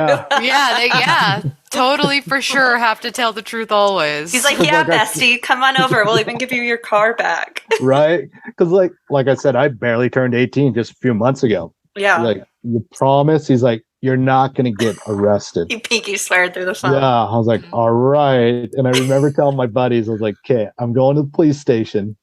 He said he's not going to arrest me, but just get some bail money just in case. Yeah. Right? And I've never been arrested at this point, so I didn't know how it works. I was like, I don't know, call a lawyer or something. Yeah. Phone a friend, you know. I get to the police station and there's just parents and kids there. The old police station, like I said, was right on Main Street, and people are yelling, just like, hey, what the F, this and that. And kids are crying. And I show up and someone's like, that's Tito, that's Tito, that's Tito. You're like, and it just big splits. man on campus. Yeah. The crowd just splits. I was like, oh, what just happened? The sheriff walks out. Well, he's already out there addressing the family and comes down the stairs and he's like, Tito, I need to really talk to you. Okay. If you want to get an attorney, you can. But I need to talk to you. And I was like, do I need to get my parents? He's like, well, you're technically an adult, so you don't need to. But we need to talk. Mm-hmm. And I can hear people in the background. They're like, what are you going to do about this? What are you going to do about this situation? What happened to my little girl up there? What happened to my son up there? Mm-hmm. And I was like, oh, putting two to two together, I'm thinking, okay, this is the kids that went up the night after. Mm-hmm. And they had cops come out and sheriffs come out, and they're just like, okay, we'll get to everyone. We need to talk to Tito. He pulls me into his office, and he's just like, we need to revisit this conversation. Some things were handled very, very wrongly. Mm-hmm. He says that, and I go from slouching 18-year-old cool guy to, I'm listening. Yeah, you're like, sir, maybe we can work something out. Yeah. And here's the immature 18-year-old kicks in. I was like, so you're getting rid of my trespassing ticket, right? He's like, yeah, it's gone. I was like, you swear? Like, this is the biggest problem I've ever had. One trespassing ticket. That's like my negotiating tool, right? I'll talk if you get rid of this. I'd be the worst mafia person. Yes, right. I'm like, hell yeah. I'll pay half my towing fee. That's fine. We'll never swear. And he's like, yeah, don't worry about that. We need to talk to you and your friends again. We go through this whole interviewing process, and basically what it comes down to, at that time when someone trespasses, number one, the hired security was not allowed to carry guns. It was in their contract. They're supposed to stand in front of the gate and turn people away. Right. You can't have your flashlight tied onto the end of your gun, because if you're pointing at someone, the person can't see you. Right. And identify you. You cannot hog tie kids and put guns to them and shoot at them. Mm-hmm. Yeah, that one seems the most obvious to me. These seem like a very reasonable, like bars on the floor tier level for security to adhere by. Like, I've heard the flashlight thing, but I've heard it more to like screw people over. Like, you technically weren't doing anything wrong, but we're going to bring you in because you had a gun tied to your flashlight. That I've kind of heard, but I definitely know in my loins that you cannot kidnap children. And them. Yeah. I feel like on a true or false testing to become a security officer, that's like one of the questions. Can you hog tie kids? Right. True or false? Cool, you pass. Exactly. Yeah. Here's your badge, And he's just going through these things, and he's like, when the officers got there, what did they do? I hope you were like, they didn't do shit. Yeah, you were like nothing. Oh, we're getting into like this now. Oh, yeah. I was like, so we're getting into this now, huh? And I told him everything, told the whole story of what I just told you two. Yeah. And we found out that, it really sucks because we weren't, now that I'm older looking back, it's like we weren't taken seriously when it happened to us. We got treated like shit because we were known by the cops because they caught us sloughing plenty of times, caught us drinking, caught us staying out late, got plenty of, at that time, I probably got 6 smoking tickets, which is only something that happens in Utah, Yeah. Right. Had the cops bring me back to school dozens of times. Mm-hmm. And so they knew us, and we got treated like shit because I found out that some of the kids that were up there the next night, mom and dad were doctors, lawyers, friends with the local bishop. neighbor was part of the Relief Society. And when they told mom and dad ruffled some feathers and started barking up some trees. Like, what the F did you do to my kid? Yeah. What happened up there? Why are there 3 guys groping kids and hitting them with the butt of the gun? Mm-hmm. It also helped their case because there was only 2 18-year-olds out of that whole group of 20. They're all 16 and 17. Yeah. So when they went down to the police station, they went down pitchforks and torches. As they should. Yeah. Just pissed. And one of the girls was like, there's another group. And from what they told me when they said there was another group and they got it worse, the sheriff was like, oh shit. She said the sheriff went completely silent and was like, we'll address that. And I guess that's when he immediately tried to get me on the phone as he was trying to do crowd control. So it got wild. I mean, we went to court for it. The news stations came, and then all of a sudden down the road, 15, 17 years, one of the kids who was there, his brother moved down to Las Vegas to be a school teacher. And he went to a local casino to play cards, just unwind on the weekend. And he gets to talking with this guy about ghost stories and stuff. And he's drunk talking. He's like, I got a story for you. Yeah. And he tells this dude this whole story. Turns out this guy was either one of the DJs or a producer of Dark Horse Radio or something, where they talk about ghost stories and stuff, a nationwide thing. And he talks to his brother to get my information, and they find out where I'm working. And I'm sitting at work and I get a phone call, and this dude's like, hey, this is so-and-so from Dark Horse Radio. I was like, I don't know who you are. Yeah. Do you want to buy something or not, dude? I'm working. And he emails me all this information to show that he's being legit. And he's like, I want to talk to you. Want to be on my radio show? Sure. I tell him the story, and he goes, this story's too good. I'm going to relay this to Zach. Like, oh, God. Yeah. I was like, who's Zach? This is the real horror story. Yeah. That dude's a piece of work, man. I tell you what.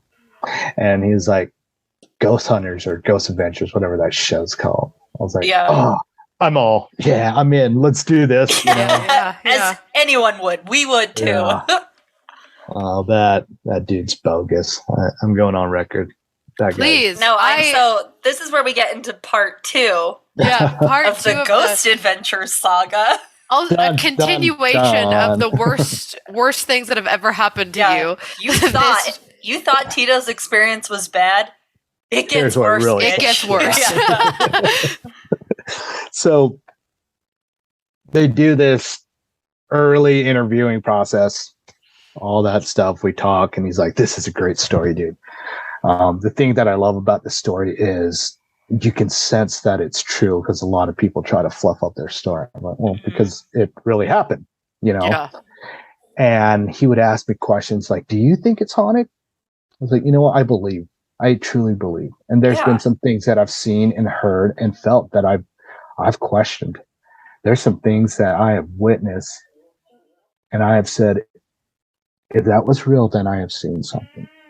Yeah. Well, even when push comes to shove, that was like in your mind, you know what I mean? So. And if it wasn't real, that was the greatest trick I've ever seen. Yeah. And that's happened plenty of times. And I'm at the stage in my life where I do believe in that energy. I do believe that we carry something within ourselves, all of us. And through major traumatic events, fear or pain, something gets released. Something gets released out there, and things feel it, things pick up on it. And sometimes we can create that different reality, at least within ourselves, and we believe it. That we saw or we felt or we heard something. And I told him that, and he took that from me seeing something up there. And he's like, great, let's get you on the show. It's like, okay, let's do this. I'm thinking, all right, this is going to be legit. Here we go. Sure. We meet them at the nunnery years down the road in October during the day, around the same time frame. Beautiful fall day. Sun is out, no cloud in the sky. And it's just a beautiful, beautiful day. And we get there and the gates open. The filming crew's there. And they're like, okay, you're Tito? Yep. I need you to sign this waiver, blah, blah, blah. And then we'll take you to meet Zach and where you interview. We get there and he's like, is this Tito? Like, yep, that's me. We shake hands. Awesome. Cool. Nice to meet you. And they're taking turns filming everyone in different places. Right? He takes me into the cabin where we were tied up. And we sit down and he just asked me to tell the story, just like I told you to. Every so often he throws in a question. This jackass. I'm telling the story, and as he's asking questions, I could tell what he's doing now. This guy's going to manipulate my answers. Because never once did I say that I seen ghosts up there. Yeah. But I did say I was scared. I was terrified. I was absolutely terrified. I did say I believed in ghosts. I did say that I went up to look for ghosts, but I never said that I saw any ghosts up there. But I started to notice how he was wording his questions. I was like, I see what you're doing. So I started getting really careful with how I answered. Because even my perception of it is it seemed like he was really putting words into your mouth. Like it wasn't just an experience that happened to you. It was, it also happened to the guys who took you hostage and did all these terrible things to you. Wait a damn minute. Because I haven't seen the Zak Baggins bullshit. Are you telling me he is trying to downplay what happened to you by upplaying these men were possessed by an evil? Yes. No fucking way. No fucking way. Exactly of course happened. It's fucking affliction wearing fucking shade wallet douchebag Zak Baggins who's like, oh, police brutality? You mean demon possession? Get the fuck out of here. Oh my god. Are you fucking kidding me? That's exactly how it went down too. Because he asked me, he's like, would you say they were possessed? I was like, look, I've never seen a possession, never heard a possession, never smelled one. I don't know what they're like. So I have no idea, And he's such a piece of work. So as we're filming and he's asking questions, he looks in the camera and he goes, he goes, as Tito was telling his story, this darkness overtook the room. And I interjected, I was like, I'm pretty sure that's cloud cover. And the clouds just covered the sun. Like it's October and oh my god. The sun is setting. The sun, it is 6:45. This is how bogus he is. He goes, keep filming, and he holds his hand up. And he looks at the crew and he goes, keep filming. And one of the film crew goes, yeah, Zach, it's just cloud cover from outside. And he goes, shh, keep filming. Bro. And I was like, oh no. Bro. Now we're doing this. No wonder like the stories you tell on your show are so bogus, And it became insulting at that point now. Yeah. Yeah. Oh. Like you took a traumatic event, and the other thing that sucked is the people that were there that also got interviewed, the locals, if you will.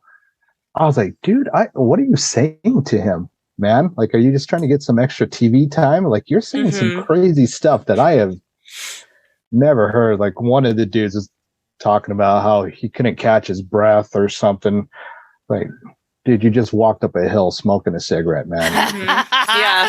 That 30 years of smoking marbles. Also, our air is thin. Non-asthmatic as shit. And he played it off too. He's like, I hate being in there. I can tell that she doesn't like men in there. I was like, what the are you talking about, dude? God. And everyone was like trying to buy into this TV time, just embellishing this story stuff. So he takes me outside and he asks some other questions. And like I said, after that incident, it was like almost insulting. And Yeah. it really got insulting when I almost turned around and slapped him in the mouth. So we're standing on the Wish deck. you would have. Oh, I wish you wish would I have. would have. It would have been fine. I would have paid your bail, Tito. If you ever meet him and slap him, you have our emails now. Yeah. Just email us. We'll pay We'll your get bail you money. out. Seriously. Yeah, we'll pick you up. We will Yeah. buy you a plane ticket to get you home. Well, I might take you guys up on that. Dude, make my day. Yeah, that would be the greatest thing that's ever happened to me personally. It will be part 3 of our saga. Yeah. Yes. Bailing me out and getting me an attorney. Yeah. But we're sitting on the porch and I'm just pointing out the landscape of the thing. And he's sitting behind me. And I always knew this guy was a piece of shit. Mhm. And he had his arm up and he's flexing I'm gonna in front of the die. camera. I'm gonna die. He didn't think that I could see him. And I turned. I was like, are we done here? You're like, this is literally the worst thing that's And ever he- happened to me yeah. in this nunnery. Is watching. I literally caught him like this and his arms were up like this. And he like plays it off, you know? Yeah, he's like, what do he you like mean? pushes his hair back, Yeah. like Yeah. tries to pretend like he wasn't flexing. Oh He's my like, god. what do you mean? I'm like, are we done here? Like, is this like a joke? Are we not doing this? So I just wrapped it up and I was like, yep. And then I took off and left. So, Oh my you know. god. Oh I walked down the hill and that's when the supposed psychic lady came. God. And I walked She's a down piece of there. work. Yeah, that was crazy too. I was like, what the hell? What is this lady doing? But me and she wasn't my wife at the time, my fiance, we look at the crew and we're like, be honest with me. Okay. Because at this point, my wife could see it. My fiance could see I was visibly pissed. He Yeah. was like, what happened? I was like, Zach's a piece of shit. That Yeah. guy Yeah. sucks. Mhm. You know, we get to talking and I look at the crew and I was like, be honest with me. Have you ever seen anything? I'm like, no. Well, No, Be sir. fucking for real. Yeah. Yeah. But when Oh I my asked God. Zach, I was like, what did you see? How many things have you seen? And he's like, thousands. Mhm. Thousands. It's like, Yeah. right. I bet. You know, you've seen gosh. thousands. And I looked at the crew. I was like, so is this all bogus? You know? And they're like, well, if it's not scary enough, they'll send us back and we'll refilm it. If we don't get a good story out of you, we'll refilm it. And I was like, Oh. you've never seen anything. And they're like, no. And they're like, we're usually within earshot of every filming. It's like, so you've never seen or heard anything, right? No. We usually just sit out there, smoke cigarettes, hang out, eat. Wow. Dude. Wow. And Oh my after God. that, you go back and you watch that and you can see there's only a few episodes where you get some real sincere people that have Yeah. been a part of something, but the rest you could tell they're just playing it up for the camera. And I was like, Yeah. this guy's So bogus. unfortunate. Yeah. It reminds me of like a weird bystander effect, right? Because like the bystander effect is like there's a crowd of people. Just say you're on the busiest street and a car hits someone and one person ignores them, so everyone ignores them. Right. Yeah. Even if you till the day you die would be like, I would never do that. I would go make sure they're okay. I would Well, no, call it's because she's 911. run down someone in her car before. It's true. I'm speaking from experience. And so, and you know, like everyone says that, but in the situation, they like do whatever the group is doing. It's kind Right. Yeah. of, you know what I mean? And it almost feels like, cause I haven't seen your episode, thankfully, because I would have ripped my hair out seeing fucking Zak Baggins, the world's biggest douche. The But I've seen biggest. other ones where you can tell when people are being genuine, Yeah. and then you can tell when people are just putting on a show. You know what Yeah. I mean? And I bet they came there with like the intention of being like, no, I'm just gonna like say my piece and leave. But then they felt like the juice and maybe a little of the fumes from the gallons of hairspray Zak Baggins uses. Right. Yeah. You know, blew out some of their brain cells, so they felt, you know, the need to play up. But it's just like, I cannot get over the fact that he took this genuine, traumatizing story that happened, this terribly traumatizing thing that happened to you and your friends and these other groups of people, which when you like peel the layers back, it is a deeper story that explains the racism, the rampant racism, the injustice and corruption of police departments, the injustice and corruption that plagues class systems, right? Because you had the rebellious youths getting downplayed and fucking charged, while the upper middle class blonde football players, daddy brings his lawyers out and people start doing shit. Yeah. You have this perfect horror story that is both terrifying in what happened and is also this horror story about the horrificness of America, right? Yeah. And it's like this braid of absolute terrible fucking shit. And for him to take that, you don't need to embellish that story. It's fucking horrible. That's what I would consider true horror. And this is a conversation we've like brought up over the years, that I always say that the scariest horror is based in reality. It's never about the monster or the ghost or the demon or the spirit, whatever. It's people. People are the scariest fucking things. They are the true monsters of the horror story. And in my personal opinion, like what happened to you and your friends is the perfect modern horror, because it's a terrifying example of reality. You don't need to juice it up. And for him to take it, juice it up, and then take the 180 fucking absolute chef's kiss asshole twist of being like, those men did those terrible things to you, not because they were horrific, inbred, backwoods racists, but because they were possessed by a demon. Yeah. Go absolutely fuck yourself violently, Zak Baggins. I am only manifesting vile fucking thoughts for him. I cannot handle that. Like, it would be one thing to be like, and Tito saw 17 ghosts. Yeah, and the nuns saved him at the end of the day. Yeah, it would be one thing to pull that shit, right? When he looked out the window, hoping to see a cop on the way, he saw the nun who gave him a code to get out. Whatever the fuck, right? It was not that. He did the worst interpretation, which was try to like heroinize, maybe sympathize with the true fucking monsters of the story. And for that, if hell is real, he's burning eternally in it when he dies. Yeah. It's crazy. What happened to those guys? They went to prison. Okay. Yeah. Well, court was weird too. So we go to court and I'm the main witness. Okay. I got called up to the stand twice. Oh, shit. Because I had the most vivid story, and I mean, a lot of the kids were underage, so they're like, we can't get everyone up on the stand. And you are also super brutalized. Like physically, they did the most to you, right? I mean, they're like, let's get. Luckily, Tito. that was the worst of it. Yeah. A couple of them tried to run from their court hearing, and they got caught in like southern Utah. And I remember we're sitting up at the stand, and I'm telling the story. You know, at this point, I've told the story probably 100 times, literally. So it almost sounded scripted because I've repeated it so often in the course of 3-4 months, just telling it over and over.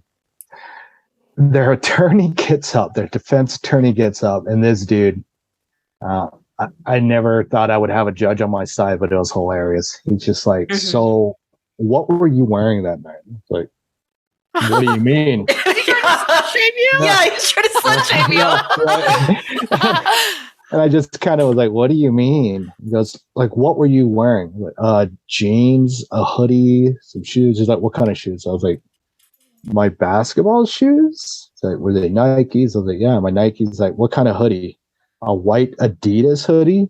He goes, weren't you wearing a bandana? I was like, yes, I was wearing a bandana. And they're like, where are you going with this? You know? Yeah. He said that we look like thugs, and that he the was old going racism to go. card. Yeah. He had to pull it out. Like, he said, Uno reverse, bitch. Yeah. Prison Mike came rolling up. Yep. And he was like, I'm going to prove to the court that they're troublemakers and they're thugs, and that they went up there to do no good. And that's And why they deserve to be kidnapped. Yeah, And tortured. basically. And tortured. The judge stops him immediately. He goes, "Nope, not in my court. No, Yeah. you are not going to do that." And he looked at the old guy and he's like, "If this happens again, you will need to find a new attorney." Oh, Hell yeah. And it was, Hell and yeah. I'm just like, "Oh, cool." So he starts asking questions again, and he asked me, "Did you have a can of spray paint?" It's like, "No." No. "Did you have like rocks in your pocket?" I was like, "No." No, but those men had guns pointed at Yeah. my face, if that I know. helps. That's the thing is like, even if you did, even if you went up there and you were being absolutely fucking foul, breaking out windows, lighting Yeah. shit on fire, Yeah.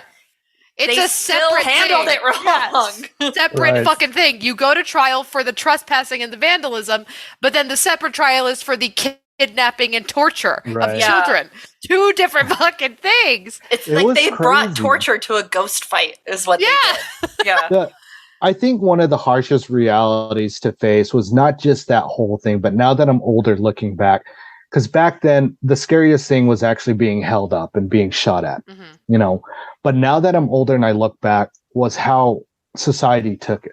Yeah. Half of the people said, "We should protect these kids." The other half said, "Fuck them. I would have done the same thing. I probably would have shot them." Good old boy That- sentiment. And you're like, Yeah. That is Whoa. that good old boy You know? fucking mentality. It And- is crazy. like now that I have kids, I think, wow, that was the type of society that we lived in. And there were people that openly said they would have been willing to pull the trigger if we would have done it to them. And other people are like, "No, you can't do that to kids. You can't just tie someone up like that.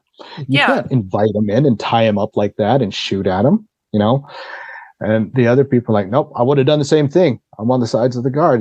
And excuse me, that was the true horror as Yeah. I got older. And I talked to my wife about it. We're like, wow, that was a really effed up situation. Mm-hmm. Yeah. Like, I would lose my shit if that happened to one of our kids now.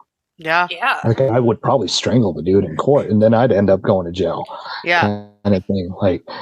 And for the cops to come in and say what they said, I mean, my wife, she's white, so she is convinced that she is going to save me and my family from racism. Well, I was thinking the exact same thing. When you said that Yeah. those girls called their dads, like, Mhm. it was like, I'm assuming that they're white. I'm like, Yeah, oh, Yeah. well, okay. So was his. Someone can come help now. But This is also the thing I was thinking too when you were like talking about the story and describing those girls, when it was like getting like when it was continuing on and you guys were there until morning came, and you were talking about like, you really thought you were gonna die. I was like, I feel that, I bet, but then I was like, they're in northern Utah with two white women. Mhm. No one is gonna die. Like those backwoods motherfuckers know that if like they had done anything to one of them because of perpetuated and systematic racism, Mhm. it would have been game over. And arguably, that's the only reason why anything did happen. Right. Because if it was just you guys' story as it was, they were willing to bury it, downplay it, and then fucking charge you. But Mhm. because of that unfortunate fucking systematic racism and stereotyping coming into play, because they're like, oh, these fucking, the high school kids who ditched class, we're not going to fuck with them. And even them trying to like turn it on you in court with that.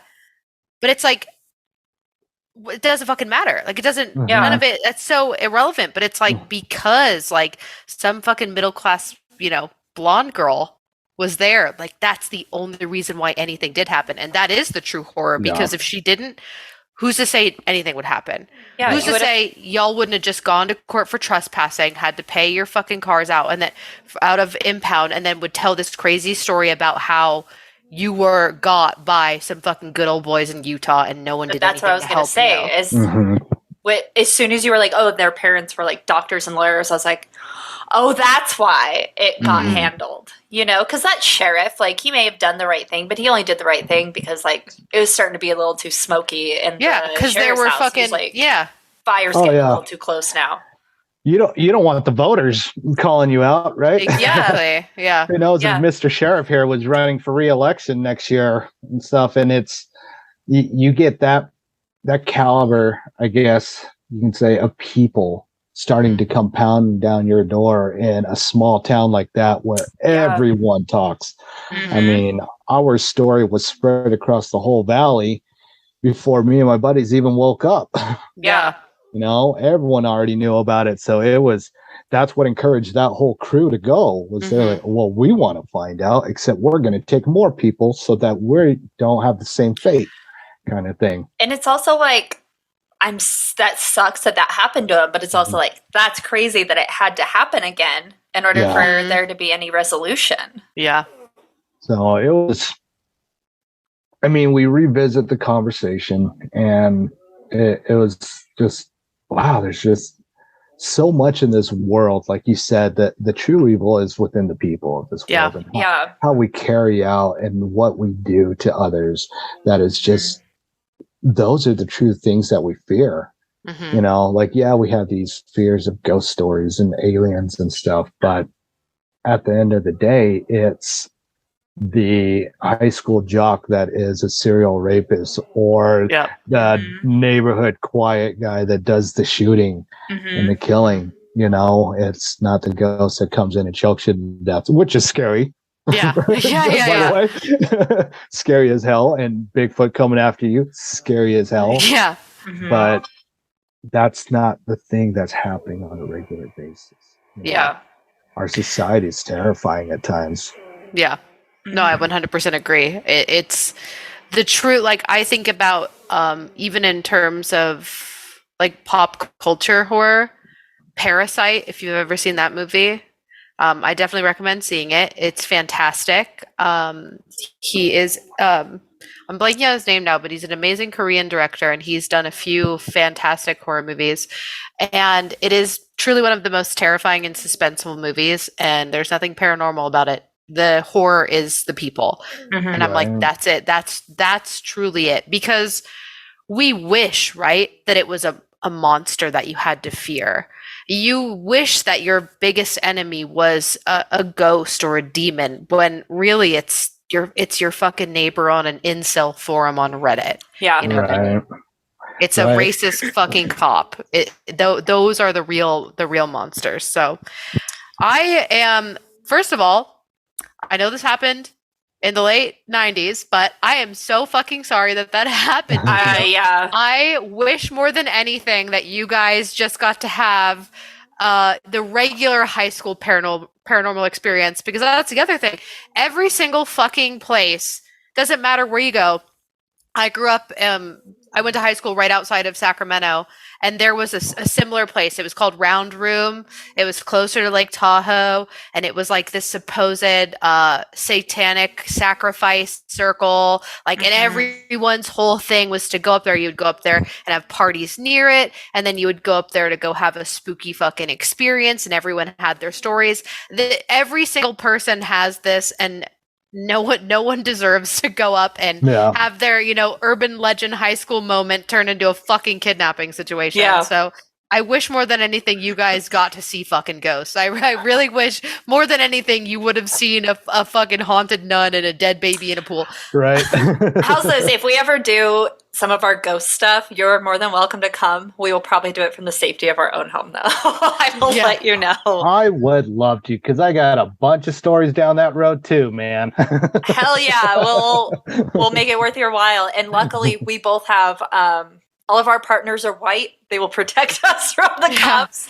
You know Oliver. He's the one who will get this set up. When I was telling Oliver, I was like, isn't that scary? There were real men there. And he's like, no, the ghosts are scary. And I'm like, because you've never been oppressed in your fucking life, Oliver. You don't know true fear. It's true. He's never had true fear. Yeah. Like, you fucking privileged son of a bitch. I love you, but God damn it, you don't understand what it's like. True. It's true. I hope he hears it all too. He will. He will. Yeah. He will. But I mean, that's what we really wanted to do, was investigate. We wanted to find out if it was real, to see if it was true. Later on down in life, we all had our own separate experiences, and we all seeing or heard things like I mentioned. But that's what we wanted that night. We wanted to know if it was real. And if it is real, what makes it real? Was it us that made it real? Was it the ground? Was it the home? What happened? Trying to be these super sleuths. We're going to figure this out. Why did this nun die? It's the love of the game. Yeah. And we get there and we were terrified. Terrified. And those guys made us shit ourselves. Because hell is other scary. people. Asterisks.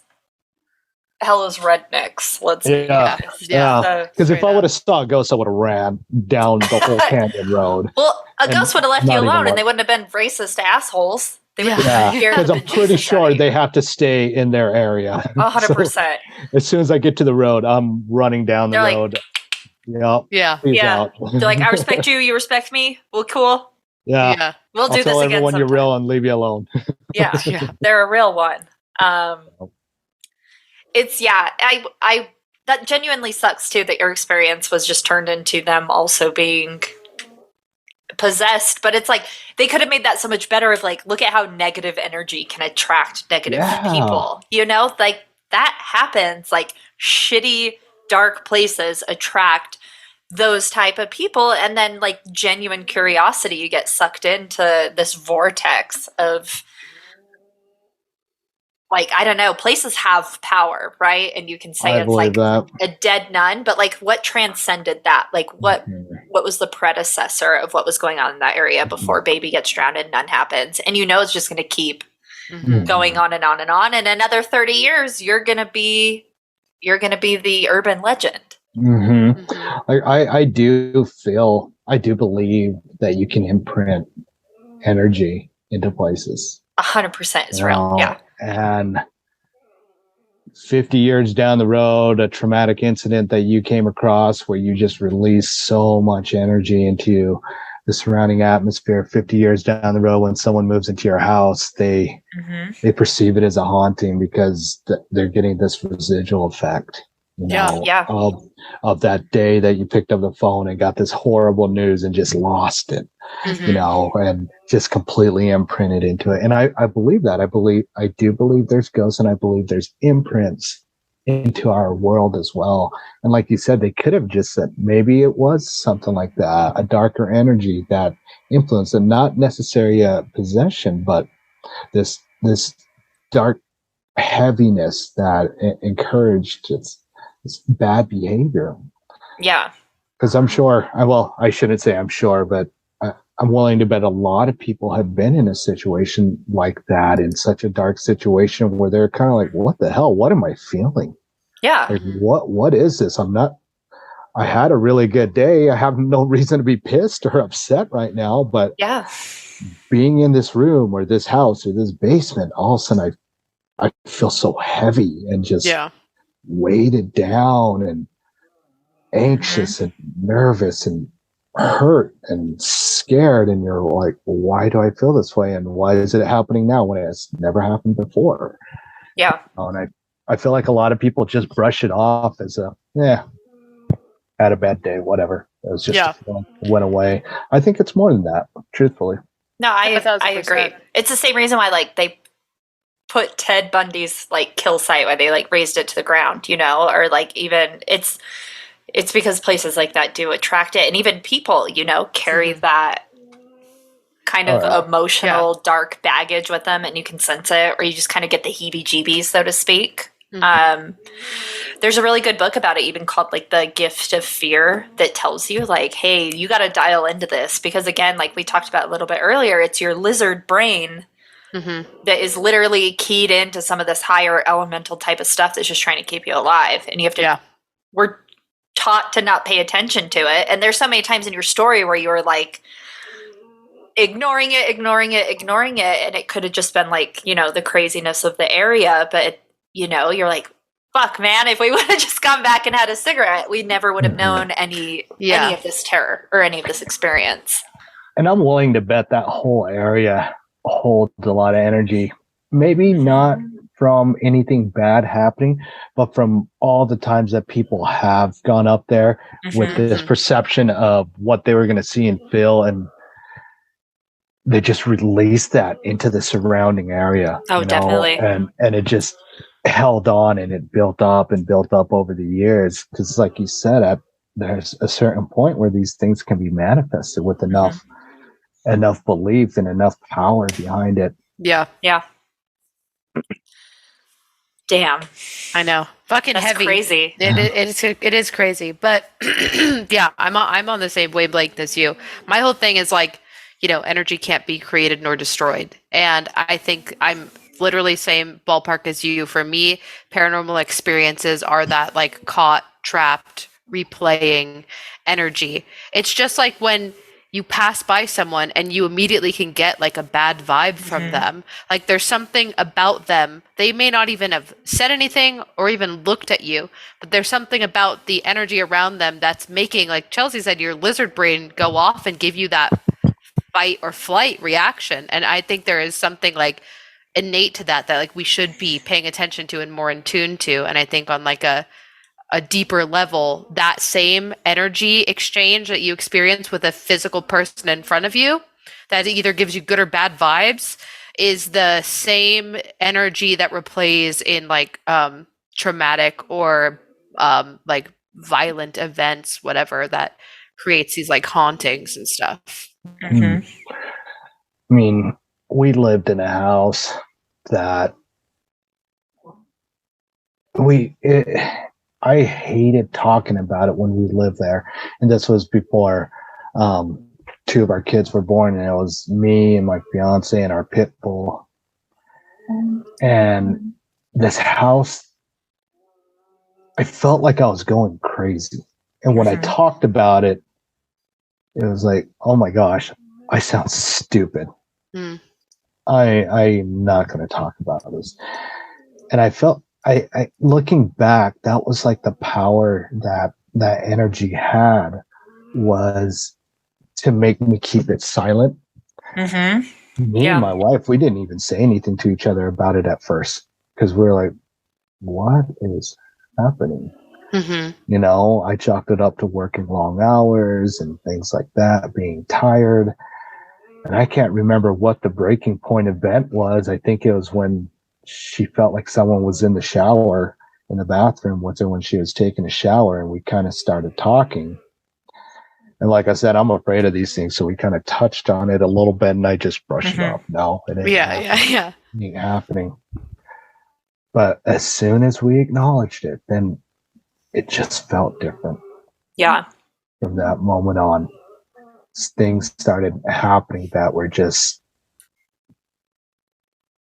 unexplainable, but explainable at the same time, if that makes sense. Yeah. Like, we knew deep down inside what was happening, but we didn't want to explain it that way, because everyone's going to point and be like, no, you're stupid, you're crazy, what are you talking about? And I think the thing that really tipped the scales was when I was downstairs fixing something in the basement. The basement went directly up, was from the kitchen, one way in, one way out. And her mother was visiting from Canada, and they're sitting in the living room. And from the living room, you can see into the kitchen over by the sink. I'm downstairs fixing, I think it was the washer. And I've been down there pretty much almost all night trying to fix this sink because I couldn't fix it. And I finally go upstairs, and my wife's like, so that was kind of rude of you not to talk to my mom when she was talking to you. It's like, what are you talking about? She's like, when you came up here and you were washing your hands. It's like, I haven't been up here for hours. And her mom was like, were you not washing your hands, like, or doing something over by the sink a few minutes ago? And I was like, no, I was not. And Yikes. we all just kind of sat there like, oh, okay. And my wife, she's listening. She's like, then her mom started putting two and two together, because it was a completely different outfit. Oh my god! man. So she like saw like You out of time or something else that was you at that same something- time. Yeah, and Yeah. that was when things got really weird. Like really, really weird. Like we heard something in the basement. Like I said, there's no entry. It was an old house that was built in like 1920s, and all the windows downstairs were painted closed, and like you couldn't open them. And she was like, "I think there's someone in the basement." And we automatically thought it was crackheads because the crackheads just got busted across the street. I mean, Yeah. same with Noelle. Me too. Just Me too. Noelle's got crackheads in the cupboards, man. Like, I hear running across the roof, and I'm like, probably a crackhead. And that's exactly what we thought. I was like, I'm grabbing a gun, and I walk down the stairs, and we hear rustling in the basement. Like, okay, someone's down there, and I just yell, "Whoever the fuck is down there, I have a gun. Mm-hmm. Come out." Nothing, but we hear stuff being moved around, and she's behind me. I was like, okay, open up the door, and I point, and I'm looking around, and there's nothing. Nothing's even moving. Fucking I go nightmare. check the windows, and they're all still closed. And like I said, they're all painted over, so you can't Yeah. open them. Mhm. And I'm tugging and tugging and tugging. They won't open. Nothing will open. Like, what was that? What did we just hear? Oh, Yeah. my God. What did we hear? Go upstairs, and we're just like, who do we tell? Who do we talk to about this? Yeah. And our pit bull was terrified. She Oh, was so man. terrified. You gotta give it up to God at that point, man. Yeah, Go to a yeah. church. Yeah, she hated being in our room. Like, when she'd go in the room, she'd hide underneath the bed. But she didn't Oh, like my sleeping in God. there. She liked sleeping by the front door, Oh my God. and it was so weird. Like, you'd see orbs and stuff, and we didn't tell anyone for the longest time, Yeah. thinking I was losing my mind. Oh my gosh, Mhm. I'm losing my mind. I'm losing my mind. You guys don't live there anymore, yeah? No, absolutely Okay, good. not. No, they left that day. Oh. So pack it up. Fucking Yeah. go. Some say the washer is still broken to this day. Yeah. It still stays there, and it is Yeah. the source of all the evil. Oh my God. That is fucking crazy. I mean, doors slammed. Things Yeah, like that's- that. But we would always hear voices through the vents.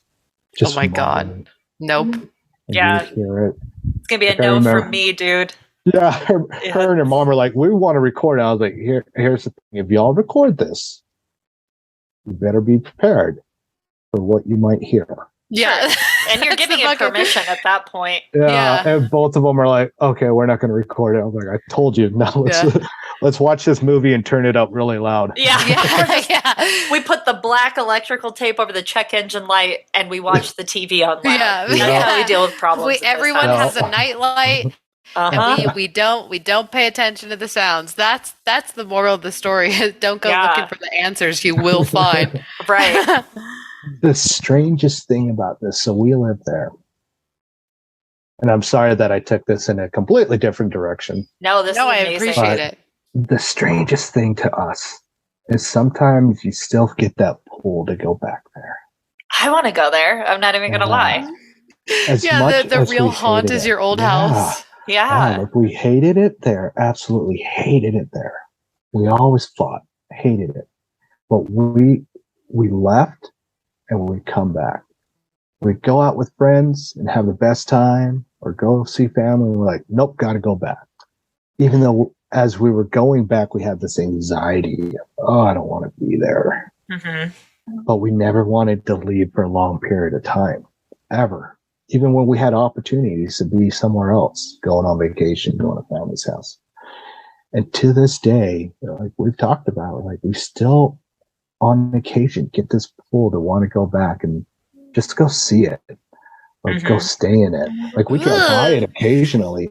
And when we drive by it, we're like, nope, place still sucks. Don't want to be there. Yeah. Yeah. Leaving. Oh my gosh. But when things settle down and we start talking, there's just something that kind of says, hey, come back and visit, like an old friend kind of Sure. thing. I'm going to go ahead and say, do not listen to that call. Do not pick up that phone. That place can kiss my ass. Yeah. Yeah, straight up. That is fucking crazy. Wow. That's Off the record, would you send Chelsea where that place is? I wonder if because we're gonna go fuck with ghosts in a little bit this month. Not in like a Zak Baggins type of way, but in a we're gonna do the Estes method, which is like a human Ouija board. And would love a little verified charged spooky place. So someone lives there, but I can tell you off the record, like you said, the Ogden Cemetery, till this day, I am 100% sure I saw something. Dude, fucking flow, man. That's what I was telling you, Noel. Yeah, Chelsea had her experience there. Have you seen her? Yeah, I saw her, and then I went up another time, and the cops grabbed us, and it was way less traumatizing. They just did kind of like a super troopers fuck with us type thing. Yeah. We were like, "Can we go, sir?" And they're like, "You could have left the whole time." And we were like, we all went back to the car. But no, I went up one time with my sister, and I don't think I've ever been that scared. It transcended fear. That it was. Did you see her?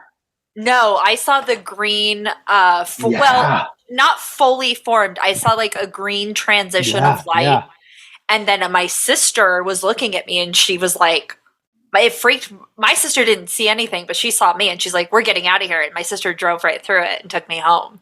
So you know how you park and you face south in your car. Mm-hmm.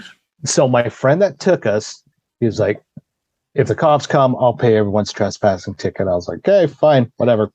Yeah. And we're sitting there, and I'm in the driver's seat, and I was like, dude, I can't be in this seat because I'm scared, and I won't be able to drive.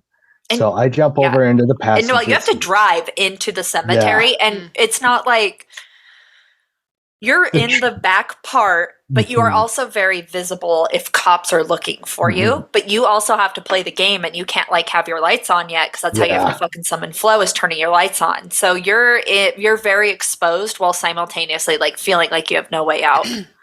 And so he flashes the lights, which sounds super Hollywood. Yeah, but it worked. So in the middle, we start seeing flashes of light. I was like, damn it, cops are coming. He goes, dude, just chill. If it's the cops, I'll pay the trespassing ticket. Fine. And my girlfriend at the time was in the back with her sister and best friend. And they're like, damn it, we're going to get trespassing tickets. Whatever. But all of a sudden, there's this green light in the middle of the road. Okay. And what looked to be flames of a fire that were pure white start flickering a little. Like, okay, that's weird. That's not normal. And this green light turns into this white fire, pure white fire, just dancing. And it looks really magical, very fairy tale like. And this figure comes straight up out of this thing, like it's being pushed straight up out. Pure white, as if you imagine a shadow that's white. A shadow that has no definition. It's just the outline, and you could see the outline of her hair and her chest and the back and stuff. So you could tell it's a woman. Yeah. And as soon as she comes all the way up, that flame goes away, and she just floats. What? Dude, it's fucking scary. Gets to the end, and she doesn't turn. She morphed back where her face and chest went back in and popped out the other side, and she just flowed and flowed. I'm screaming. My girlfriend's screaming. Yeah, get me the out of here. Go. Just yelling. And my buddy, he's like, the only way out is that way. Through. The only way out is fucking through. There's literally no way out, because it's a one-way road, and it's so teeny. And the Ogden Cemetery is fucking old. It's a tiny, and you're in the old part of the cemetery where it's seriously you can't back up, you can't do anything, you have to go through the way that it's positioned. He guns it, and I remember hearing the roar of his engine, because he just revs it. And it's not even that far, but you're in this state of fear. It seems Yeah. like we're driving down this 10-mile highway, and he just revs it, and we're getting close. I'm just like, oh shit, you're gonna hit her. And I brace myself, and I remember we're about to hit her, and we go right through her, and this mist just around the car. And I remember I look back, and she's just standing there, and she just goes right back into. Whoa. It's weird, right? Because you and I didn't fucking talk about flow, but everybody's experiences are the same when you go see flow. And maybe it's like we're creating the tulpa, but everybody sees the fucking green shit start off. And I've always dipped out before anything else has happened. But the fear is so, and it seems like it doesn't hit everyone, right? Because like my sister was like, I don't see shit going on right now, but she felt my fear coming off me, and she's like, we got to get out of here. And like my sister was worried. She was like, do I have to go to the hospital? Like because of how scary it is, like for the person who experiences it. And to me, it's everyone tells the same or very similar story, where I almost feel like it's just imprinted in that same spot. There's never been I've never heard of anyone having any other type of interaction with it, but it's always been that same thing. And I've heard other stories. I mean, we went up there a few times because we were just like, what the hell did we see? There's been some times where it just seemed so full of energy, just so intense. Like the moment we got there, even though we didn't see anything, it was just like, oh, I feel so creeped out, and I feel it in my back and spine. And, like I said, I would associate something. I'd hear a plane flying over, and I'd put myself in that plane to get myself out of that physical situation. Like, okay, normal people on a plane, and when they go on that plane, they go on to the airport, and then they meet their family and friends, and everything's all fine and dandy. They're going to have dinner at the local In-N-Out, and it's going to be full of laughter. But then as I open my eyes, I look back, I'm like, oh, I'm back here, and it's just it's creepy, heavy. Yeah. I got to stop doing that and just get the hell out instead of try to. You just got to run next mentally. time. Yeah, just run when you get the vibe. But it's always that call of the void, man. Can't escape it. We all want it, but none of us want to be in it. Nope. Yeah. No one wants the lasting effects. Well, thank you so much for sharing your story with us. All of it. All parts of it. If you ever want to go ghost hunting, let us know. Yeah, I have your address now. I know where you live. Yeah. Do it. Let's do it. Under one condition. This was like a true treat because I watched the Ghost Adventures episode and I was like, this is fun, but they don't give it the justice that it deserved, which is scarier than any ghost story. Yeah. Because it was ghost story plus kidnapping and torture. Yeah. I'm more than happy to do it, and I'm sure my wife would, as long as in a respectful manner. Yeah. And one thing that I am big into is not talking during it and comparing our notes at the end to help us not influence each other's what we see and hear. That's where I find we will get the best evidence, if you will. Definitely. Because as soon as someone says, oh my gosh, did you hear that? Yeah. Did you see that? It looked like that tall, slender man. You're right. I'm a co-signer. I'm like, yeah, man. I saw it. Oh, I seen it. Yeah. What was that, Shaggy? Yeah, that's me. I'm the co-signer.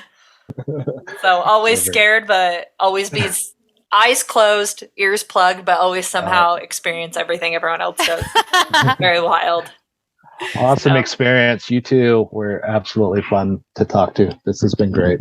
Yeah, thank you. You're the best. Thank you so much. And if I'll send you the episode and everything, and we'll make sure to edit out XYZ's name before we post it. That will be saved nowhere. It will be 100% deleted. This is groovy. You guys gotta. I'm gonna have to get some gear for my wife off of your guys' site. That you guys are pretty cool. I was hesitant at first, but Johnny was like, "No, she's cool." Yeah, I'm glad Johnny vouched for me. I've been trying to get him to come to my book club, but he's so busy with Cam and his little baby. So Yeah. hopefully someday. But I'm glad they vouched, and I hope we have given you the platform you deserve. You've It deserved was this whole awesome. time. And fuck you, this whole Zak time. Baggins. Yeah, straight up, fuck you. We've been on to you. Also, but if you ever want us to be guests at your museum or anything, hit us up. Big fans. No way. Fuck that scamming ass money pit. Yeah. The fact that he flexed in camera is Oh, it was early so bad. early It Christmas was gift. so bad. Yeah. Meathead. Yeah, it's just So on the worst brand type for of him bro. too. I've never said that I wanted to slap a man in the mouth more than that moment. I was like, oh my gosh, I want to slap this man in the mouth. We're creating a pack right here, right now. Oh. Yep. I'm going to Vegas soon. Yeah. Whoever gets to him first. Yeah. So we'll get his ass. Yeah. Do you proud. Fantastic. Well, thanks so much for hanging out.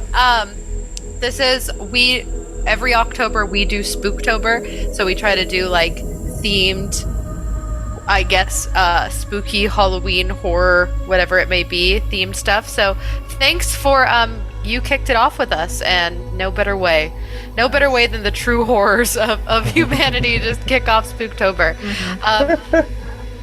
So thank you so much, and we will see you when we go ghost hunting. Absolutely. Thank you, ladies. Appreciate it. Thank you. Bye.